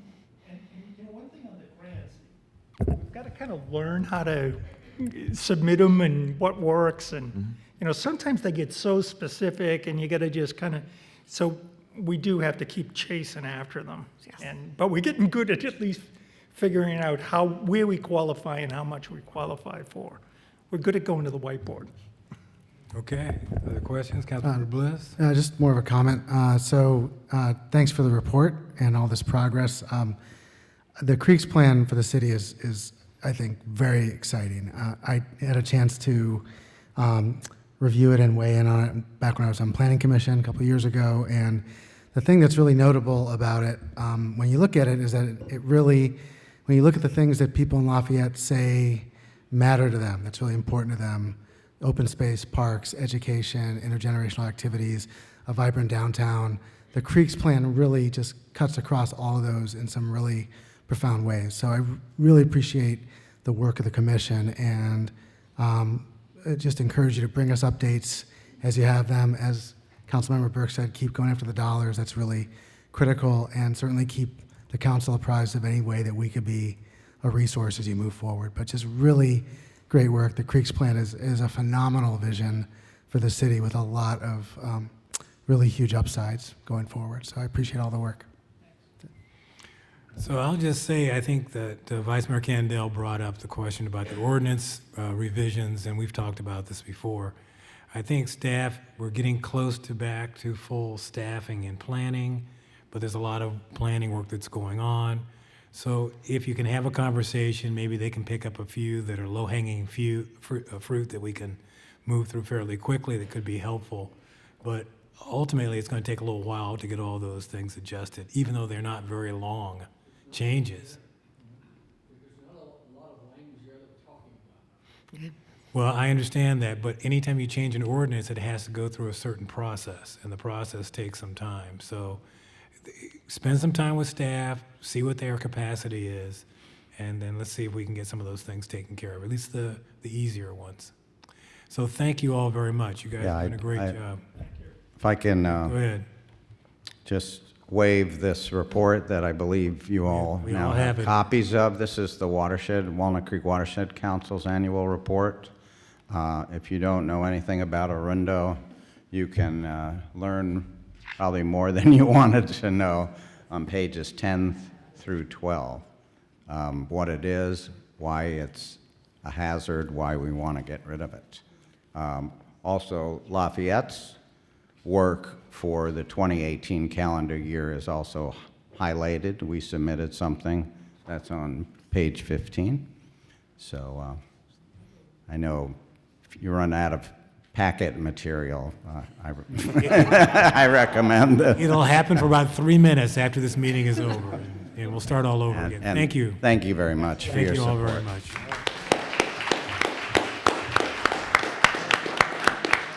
Okay. Creeks Committee gets a standing ovation. Well, they're standing. Nice. We're ovating their standing. Okay, this brings us to consent calendar. These are items that would be passed as a single unit unless someone wants to pull an item for later discussion. Are there any council members like to pull an item on the consent calendar? I'd move all items on the consent. Let me see if there's anyone from the public who'd like to remove anything from the consent calendar. Okay, your motion's ready. Go ahead. I'd like to move all items on the consent calendar. Second. Okay, I have a motion and a second. Any discussion? Okay, we'll call the item. All in favor say aye. Aye. Aye. Any opposed? It's unanimous. Okay, so we move on to staff reports. Chief, you're going to give us a little education on the PG&E public power shutoff.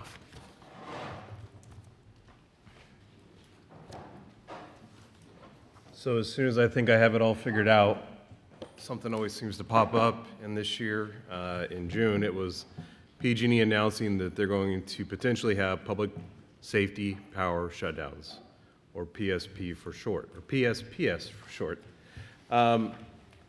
PG&E has been doing a lot more advertising. You may have heard it on the radio. They've increased that. But as government agencies, for us, this really didn't get on our radar until maybe the end of May, early June. And for us to completely understand what that's going to look like is challenging, and also to say what level of preparedness is enough and what kind of investment in resources and budget is the appropriate amount. The biggest thing to remember with these public safety power shutoffs is that we're looking at potentially an event that could happen annually and more than once a year, multiple times in a year. And so when you talk about emergency preparedness, a lot of times our plans have circulated around earthquake, fires, things that, knock on wood, won't happen during our lifetime, right? And we've been prepared for that. But now we're faced with a situation of something that could be happening annually and multiple times annually. And that's a challenge for everybody. Everybody is scrambling. East Bay Mud is scrambling. BART's scrambling. We are, the county is. And so when we embarked on this endeavor as staff here at the city, it was really to, one, look at what does continuity of government look like for the city of Lafayette, prioritize our resources, and also to begin educating. City Manager Niroop Srivatsa and I, we met with our schools, we met with the Veterans Hall, we met with the library. The biggest thing was to make sure everyone has been getting the message, and for them to really consider not just the event itself, but the ripple effects. East Bay Mud's having a hard time pressurizing the lines. Power's now been out for a couple days, and cellular companies are running all their towers on generator power. What does communications look like in our city? So there's a big ripple effect. And no one has the answer that I've been looking for. So for us, it was just to embark on where do we currently stand as a city? What else can we do this year as we prepare for our first one? And I'd be shocked if we don't have one this year. And really, it's going to be an evaluation period or process. After our first one, we sit down and reevaluate and say, what more do we need to do, and what do we bring back to you as a city council to say, what do we need to invest in? We picked a few items this time around, and if you've had a chance to review the report, I'll cover the 2 items briefly. We're proposing to use the city council to allow us to utilize the funds that are laid out at the bottom of the report. The first thing we were looking at is we first looked at generator power in the city, the Lafayette Police Department, the library, and our community hall, and Station 15. They're the only locations I could identify that have sustainable generator power. Not a whole lot when you talk about charging stations and cooling centers and places that we can operate government out of if necessary. And I think this is really going to change how all of us think about our lives, whether you're a business owner, whether you're a church, whether you're a school, whether you're a private party. What does your plan look like for your life? So we looked at our Jennifer Russell building. It's one of our newer structures. We looked at the community center as a whole, but Jennifer Russell building, because of its upgraded, it's a new building, sorry. It was a viable location for us to put in basically what we call a power tap. The electrician comes in and installs the panel that allows us to plug in a trailer generator. And we'd bring in a trailer generator for a period of 4 months, have it there on site. So if we had a power outage, we'd have the ability to, within 30 minutes, have that building up and running. That includes your lights, your power outlets, your AC, and basically create an ad hoc cooling center and charging center for members of our community. We looked at the built room we're sitting in, which also doubles as the city's EOC, Emergency Operations Center. One of the things we identified is that the generator at the library that also powers this building is not set up to run the HVAC system. It does not have the power to run the HVAC system for the entire facility, including the library. There is potential for it to power just the HVAC in this building, but that's something that's going to be costly and going to take some time and a lot of effort when they began researching that. So we looked at it's not a cheap, but an easier solution that basically it's a portable AC unit. And at the time that we ever upgraded this facility to be able to run off the generator, we could always use it at other sites within our community to create a cooling center, say at a gymnasium at a high school. So the two items before you is the power tap and the 4-month rental of a trailer generator, and then also getting the portable AC for this building. In the staff report, I laid this out as a potential location for our staff to operate out of, and then also we could create a cooling center and charging center here if conditions worsen during that time. There's a lot of other details in this report. I'm happy to answer questions or just cap it off there. Well, first, let me thank you for the report. It was very good because it kind of went through our whole emergency preparedness circumstance. And I think that's something you just don't do unless you have a potential crisis. So, I hate the fact PG&E is going to be doing this to us, but it's making us look at what our situation is. One of the things I noticed was it seems that the new police headquarters is probably a better EOC than this building. Is that something we're considering changing, or was that just kind of my misinterpreting the way things were? So for an EOC in in a fire situation or an Yes. earthquake, we'd want to use this room just for logistics and having the room. The one room that we have at the PD is really our conference room, and I have fit 12 people in a Citizens Academy in there before, but it's tight. If you were to set up workstations, if you will, 6 to 7 workstations would probably be the most realistic scenario. And so that's one of the things we did look at is if we have the portable AC unit in here, conditions are worsening within the city, we have more folks that need to either get into air conditioning or have a charging station, that we could utilize this room and move our critical city staff over to the police department, and we all become really good friends during that week. That is definitely viable, and we've looked at that as part of this plan.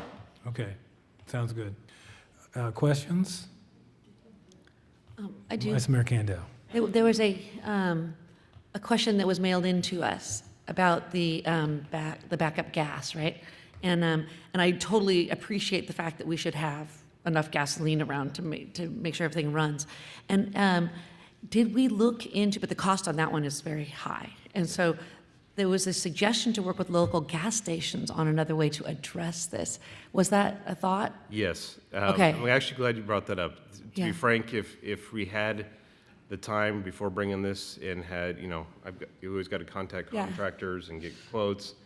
That price can vary quite a bit. We've found in the last week that there's potentially some cheaper options for getting a fuel storage tank up at Public Works. But we did look at our gas stations. Could we pump fuel out? We had a lot of concerns with regulations and legally, could we do that? Are we, as far as environmental concerns, was essentially dropping what they call a sump pump, if you will, into a tank and pumping out of. I did like our local citizen that wrote that in. It's something we're going to continue to explore this week.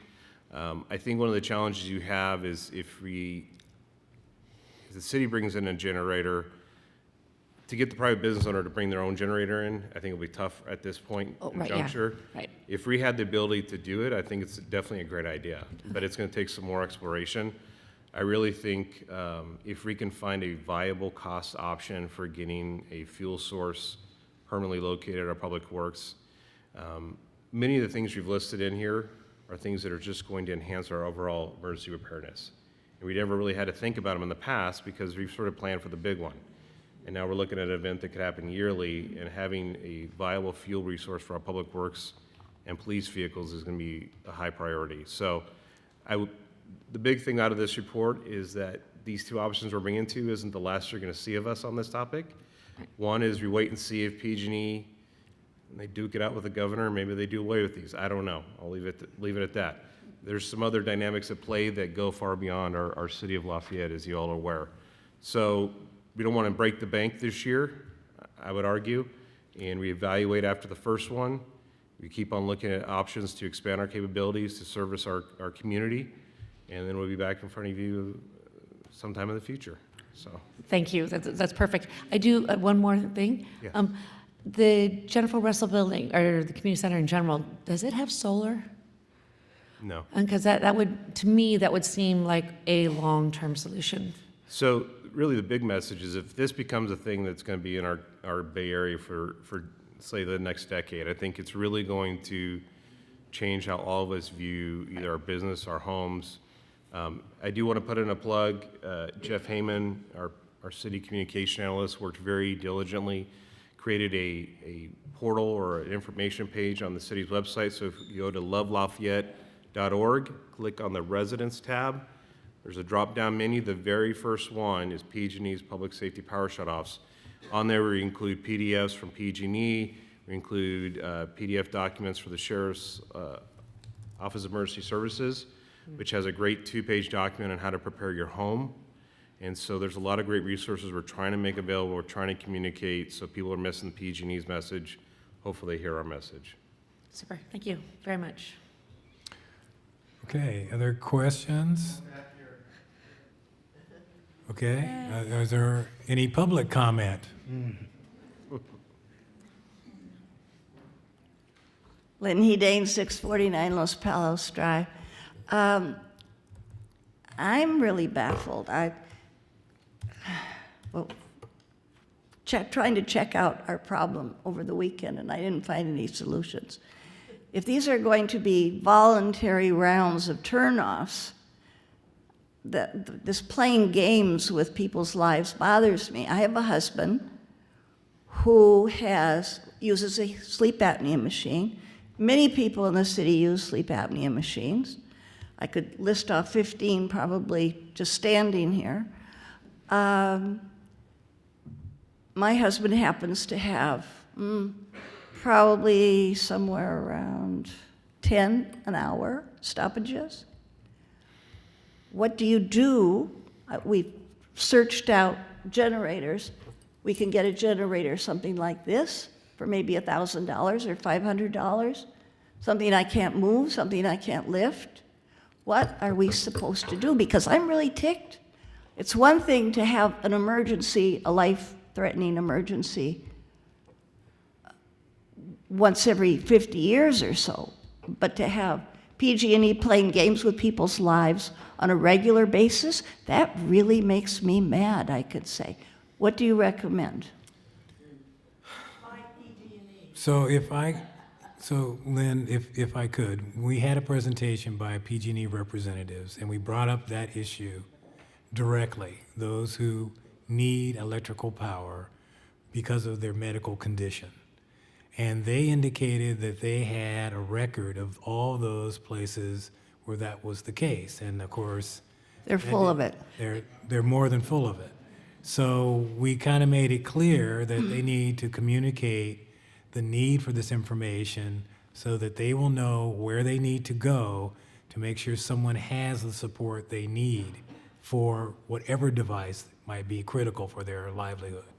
So I think we need to get people to contact PG&E and let them know that you have a circumstance that will not allow you to be without power for long periods of time. And they indicated they're going to be going to you first and making sure you're going to be okay. That's what we heard from the PG representative. Another thing is the surprise. You're sleeping, Well, they and are, all of a sudden this is shut off. No, You have they- no warning. What's going to? Their idea is that they're going to give us warning at least 48 hours in advance before they actually shut this down. So that's You something. better shut it off during the daytime then, and not at night. Well, so all that detail and all that angst needs to go to PG&E, because they're the ones who are bringing this to us and indicating that they have it under control. Who, where, what part? I mean, what category of We will staff? we will get you the information. Yes. Staff has it. We'll give it to you. We'll make I'm sure. sure he's that glad to have that assignment. Okay. Yeah, thank you very much. I'd be All happy right. to talk with you Thank you. afterwards. Yeah. Okay, are there any other comments on this item? All right, I'll bring it back to the council. Councilmember Geringer. So Chief, thank you for speaking with the school district. It would be great to see their plans and see how we're going to interact on that. And so, but very happy that you're having that conversation. Not surprised. The other question I had was around communication, so text, and I see all of these different layers of the police station has Comcast and its own communications tower, and the police department is connected to, I don't know right off the top of my head, Ibrixa. And so my understanding is that those sites have been hardened so that they have generators and all of that. So at least our public safety personnel will have all that communications. Do we have a sense from Comcast, Verizon, AT&T, how their sites in our service area are hardened, protected with battery generators and things like that? I'll start with the schools real quick. I can tell you this, that Superintendent Whitmore reached out to the State Board of Education prior to his meeting with us, and just an indication of how much this is catching people off guard. They didn't have an answer, simply to say maybe tack on more days at the end of school, which is not a great answer, right? So, like snow days. So this is a challenge. One, I'm not directing the school district that they need to shut down. The bigger thing for us is, what is your plan? And again, this is a new thing for everybody.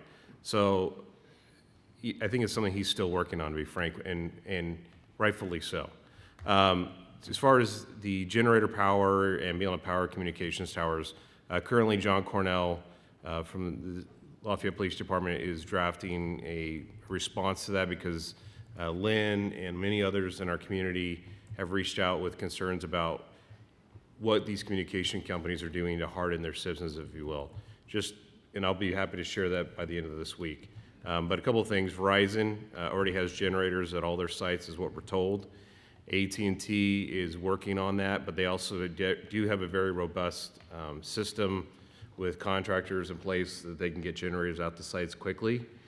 And then the Comcast issue, I don't have a good answer tonight for you. So it is something I'm having him research and use his technology experience to really formulate the appropriate response so we can share it this week with folks. Thank you. Good question. Okay, are there other questions, comments from council members? We have a request for a approval of the plan and budget expenditure of up to $20,000 from the Emergency Response Fund. I'll go ahead and make a motion to approve the plan and budget expenditures up to $20,000 from Fund 011-360-861. I second. Oh, sorry. Okay, I've got a second from Vice Mayor Candell. Any discussion? Okay, we'll call the question. All in favor say aye. Aye. Any opposed? It's unanimous.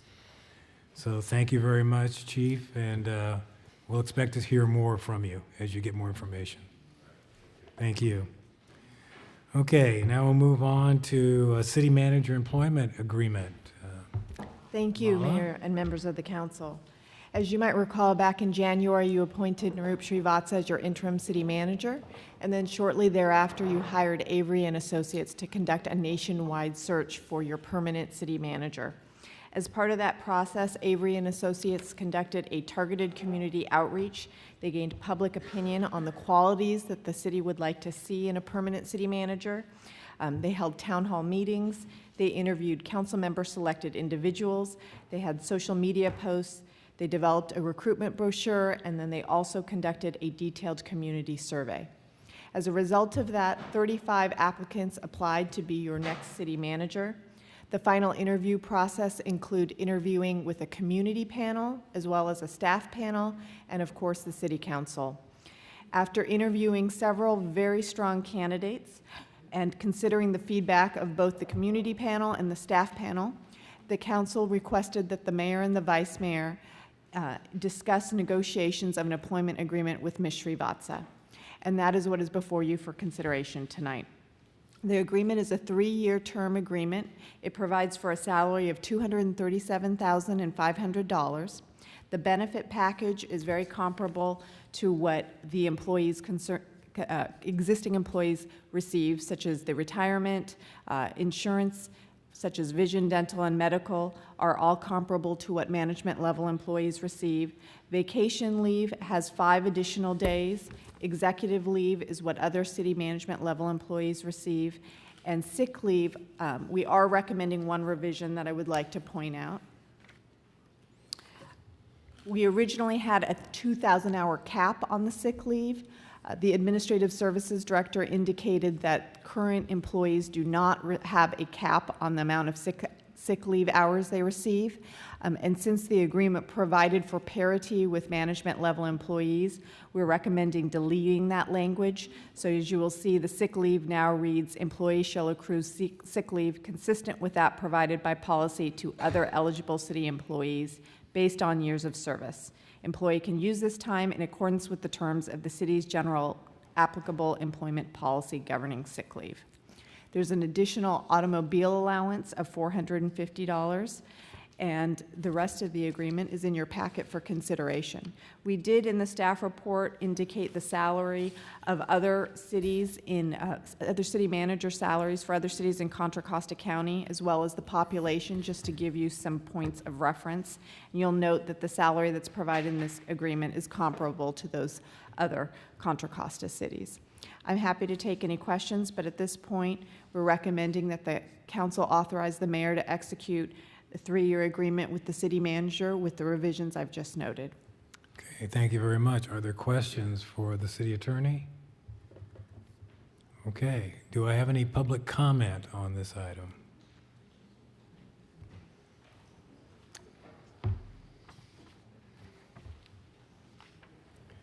Brant Anderson.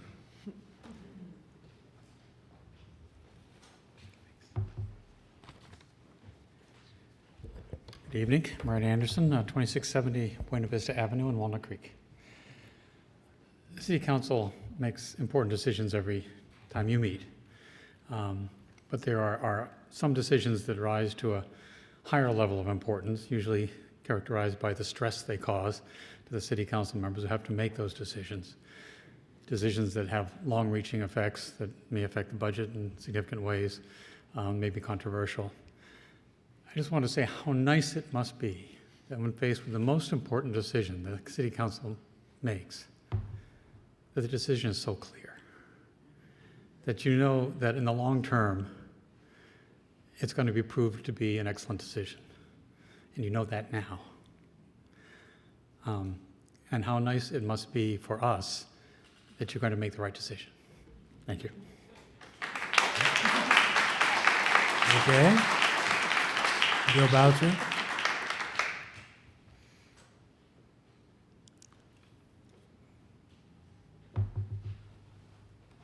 Bill? Yeah, I'm sorry. There was so much applause, it was hard to, Hello, I'm Bill Bucher, 3649 Warrior Circle, also the current president of the Lafayette Homeowners Council, and I just want to say, that we are very much in concurrence with your decision, and we welcome Niroop to your new position. So thank you. Excellent, okay. And I take it that's not for me, huh? Those are beautiful. Guys.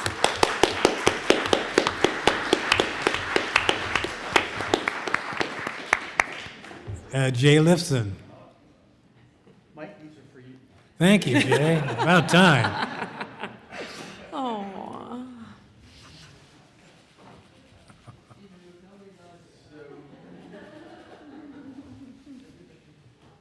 As I was sitting here patiently waiting for this moment tonight, I was thinking about one of the first jokes I was ever told, and that was the man that gets stopped on the street, and the other guy says, "Can you tell me how to get to Carnegie Hall?" And the other guy says, "Yes, practice, practice, practice." I don't know anyone who's ever practiced for this job or a job like this more than Niroop has, and we are just so delighted to have you as our next city manager. Thank you.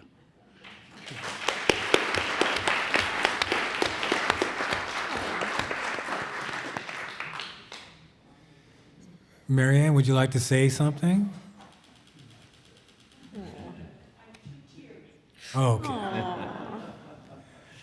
All right, are there any other public comments?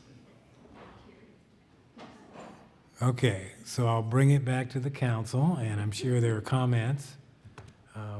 Councilmember Geringer, would like to start? Actually, I might get teary-eyed too, but so just continuing our theme of the evening and thanking everyone, I want to thank the community.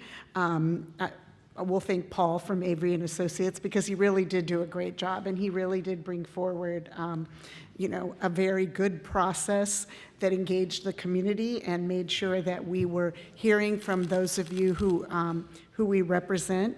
And we did hear from a lot of people in the community, both through the interview process and through the community panel. But I also want to thank everyone who took the time to write all of the letters that they wrote in support of Niroop and in support of us moving forward. And so I want to thank my colleagues for working together because as former mayor and council member Brant Anderson pointed out, we have lots of jobs and lots of decisions to make, but this is the most important job that we as a body will make. Hopefully, well, absolutely during all of our term together because it will go forward into the future. And I want to I think we did a great job. I think the process was really good and very transparent and all of those things. And I want to thank Niroop for your leadership and patience during the last several months as our interim city manager. I very much look forward to where we're going to go now that we're taking that off the front of your name, your title, that adjective, even though I would point out that we have accomplished a lot while you have been here as our interim city manager, and I know that that will just continue to grow now that everybody knows you are our city manager. I know we still have to vote, but, and then I just want to also say that all of the comments that came in were just so thoughtful about your leadership and how truly smart you are.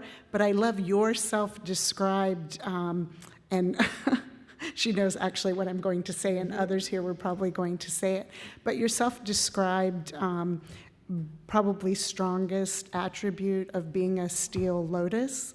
And your office will now be filled with those as tchotchkes and as terms of endearment. But I know that going forward, I couldn't be more confident about a decision and about the process that led us to here. And I look forward to continuing to work with you going forward. Councilmember Bliss? So I'd like to also thank a number of people. Certainly, Avery and Associates did a fantastic job with the search and really with leading us through a process that I think as a council and really as a city we can all be proud of. That also the various people that applied for the position, I want to thank them for their interest, and certainly the people that we met with in interviews. And also, as has been noted, just so many community members reached out to us with their thoughts on this position and their thoughts on Niroop's fit for this position. And as we say up here all the time, but it's really true, we work for you. And so being able to hear the community's perspective on this really critical hire was just incredibly valuable to us. And then I want to thank Niroop for really not just managing the city so well as interim for the last several months, but really just acting with just the utmost, just most Niroop-esque professionalism through the whole process, which could, at times, I'm sure, could not have been easy. But just throughout the process was just incredibly professional and fantastic. On a personal note, I got to know Niroop initially when I served on the Planning Commission, and she was staff to the Planning Commission, and I've gotten to know her as a city council member. And despite having worked with her for the last couple of years, one of the things that was particularly rewarding in the interview process was getting to know her a little bit more as a person, and she had a chance to tell us her story and how she came to this place in her life and her career.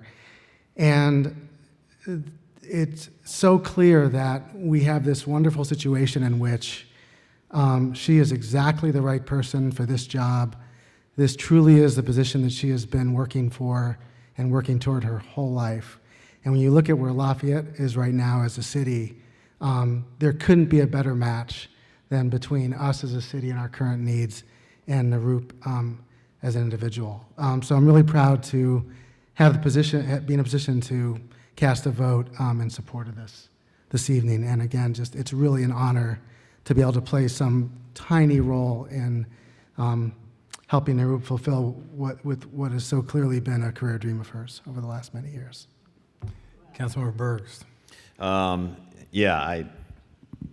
Well, so some of you may know I do once in a while have the inclination to get riled up over a few things, and I always do have the best intentions in mind, but I usually will run them by Niroop, and she will internalize them and call me back.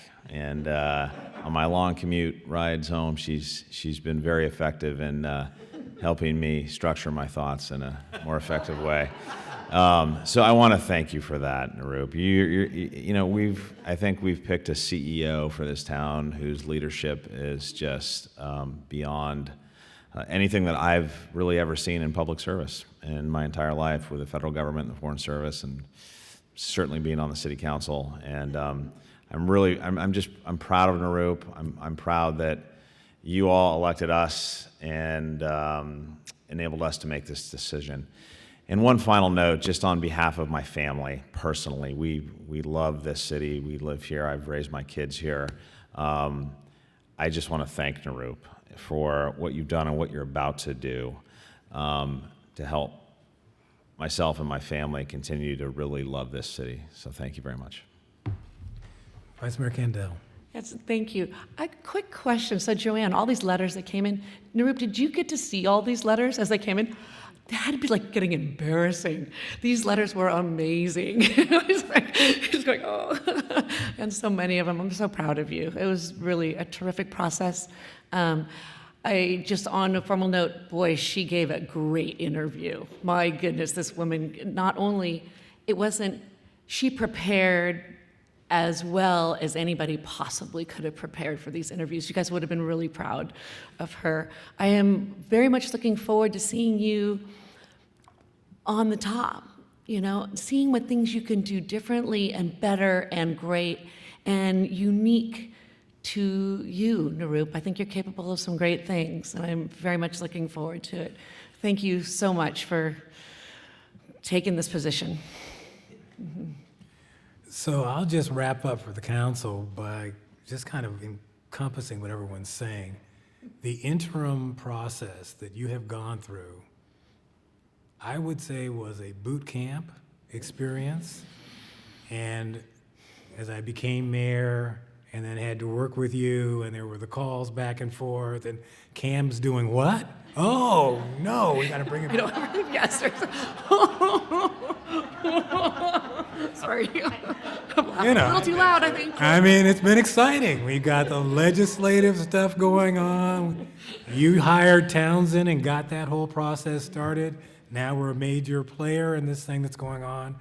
We have new assembly members, we have new contacts, but you've been very, very solid through that whole process to work with and to strategize with on how we're going to go forward.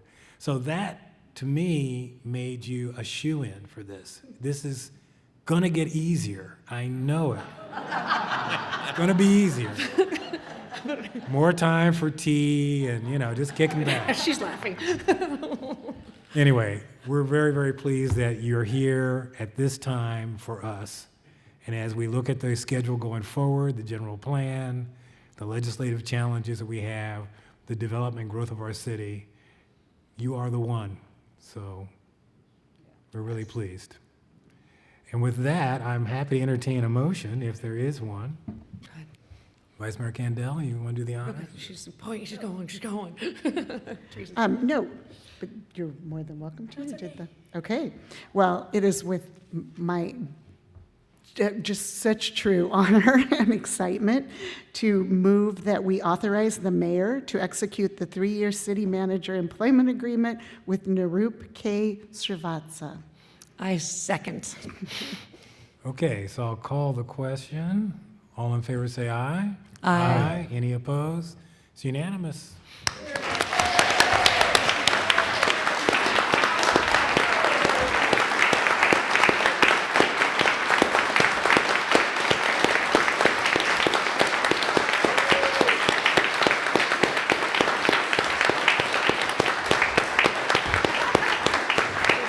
It's embarrassing.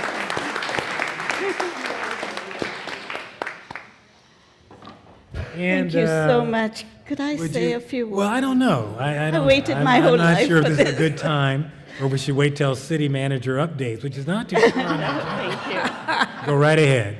First of all, I want to freeze this moment and all the love in this room and just feel it for the rest of my life. Thank you so much. Thank you for giving me this opportunity. Mayor Anderson, Vice Mayor Kandel, Council Member Geringer, Council Member Burks, and Council Member Bliss. I'm thrilled and excited to be starting this new chapter in my life. I love this town, and I'm so honored to be selected as a city manager. I have so many people to thank in this city, past and present council members, my city colleagues, residents, business owners, people who work in this town. Each one of you has shared your wisdom with me, and you've made me a better person as a result, and I'm so deeply grateful to each and every one of you. I want to thank my amazing family, Sanjay, his first council meeting, and it was a good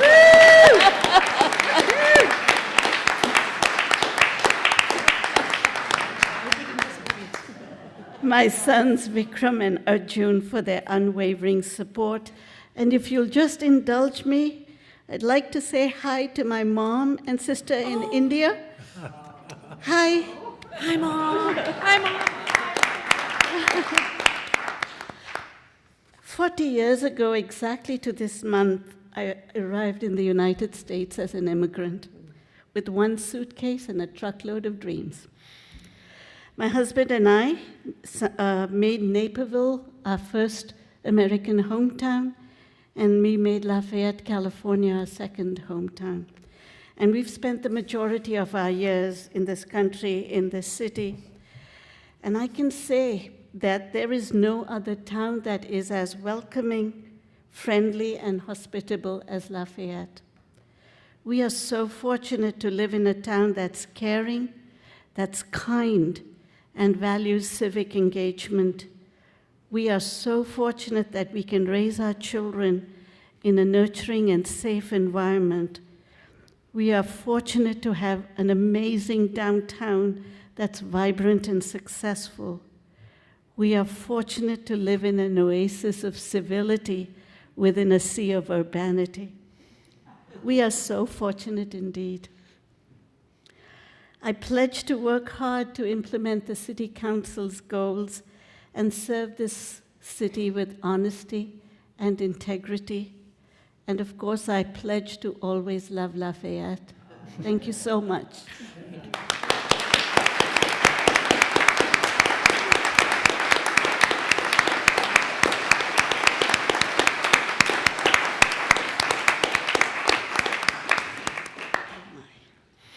We all thank you, Niroop. Let's have cake, please.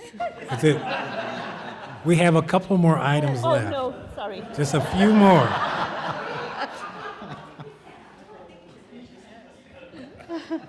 The next item on the agenda is well, it's not city manager, it's council and commission reports.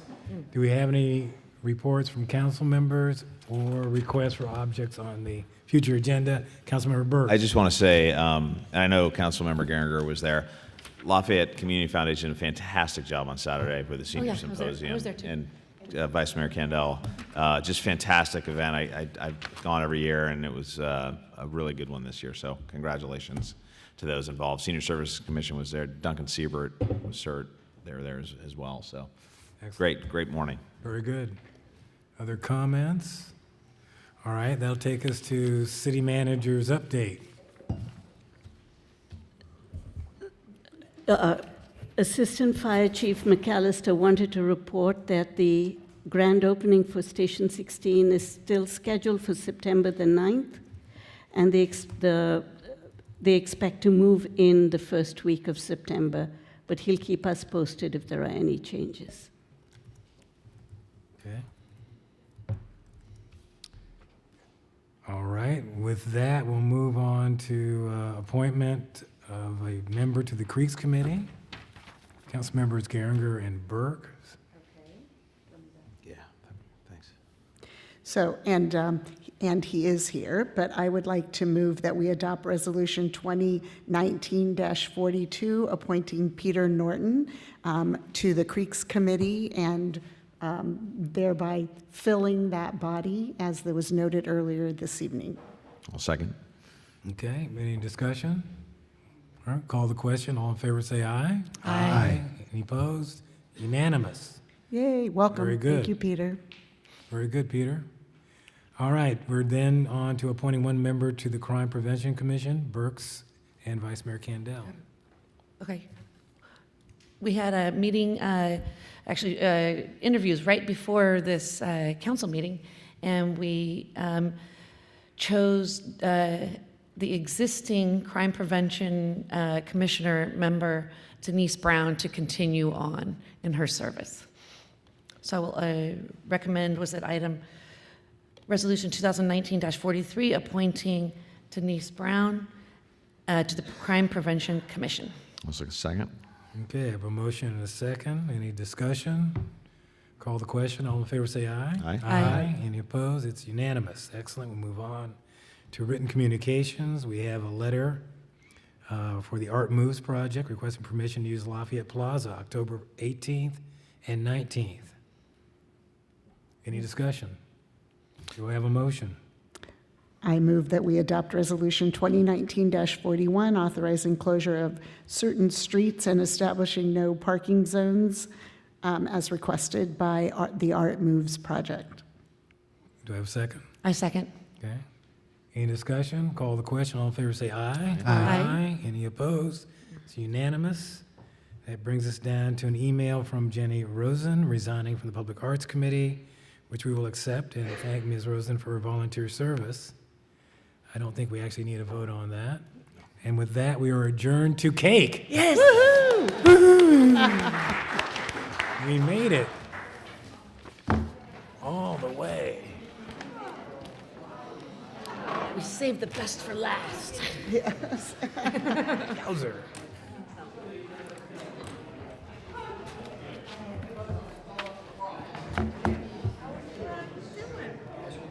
Sure.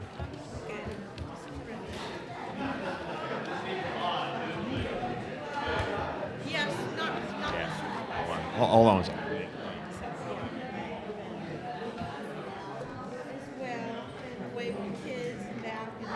Cam and I are meeting afterwards. We're meeting actually with Niroop right after this meeting. But, you know, it came out okay.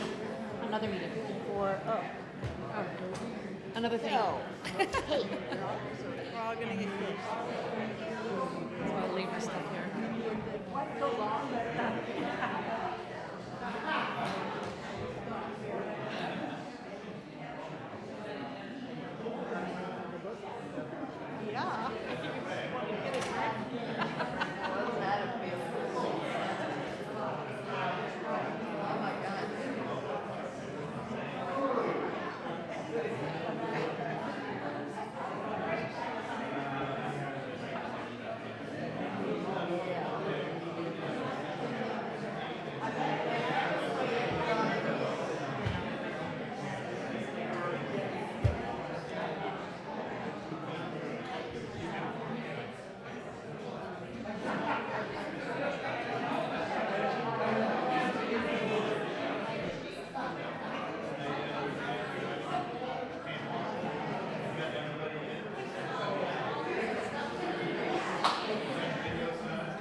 Yeah.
after this. I'm gonna go see if.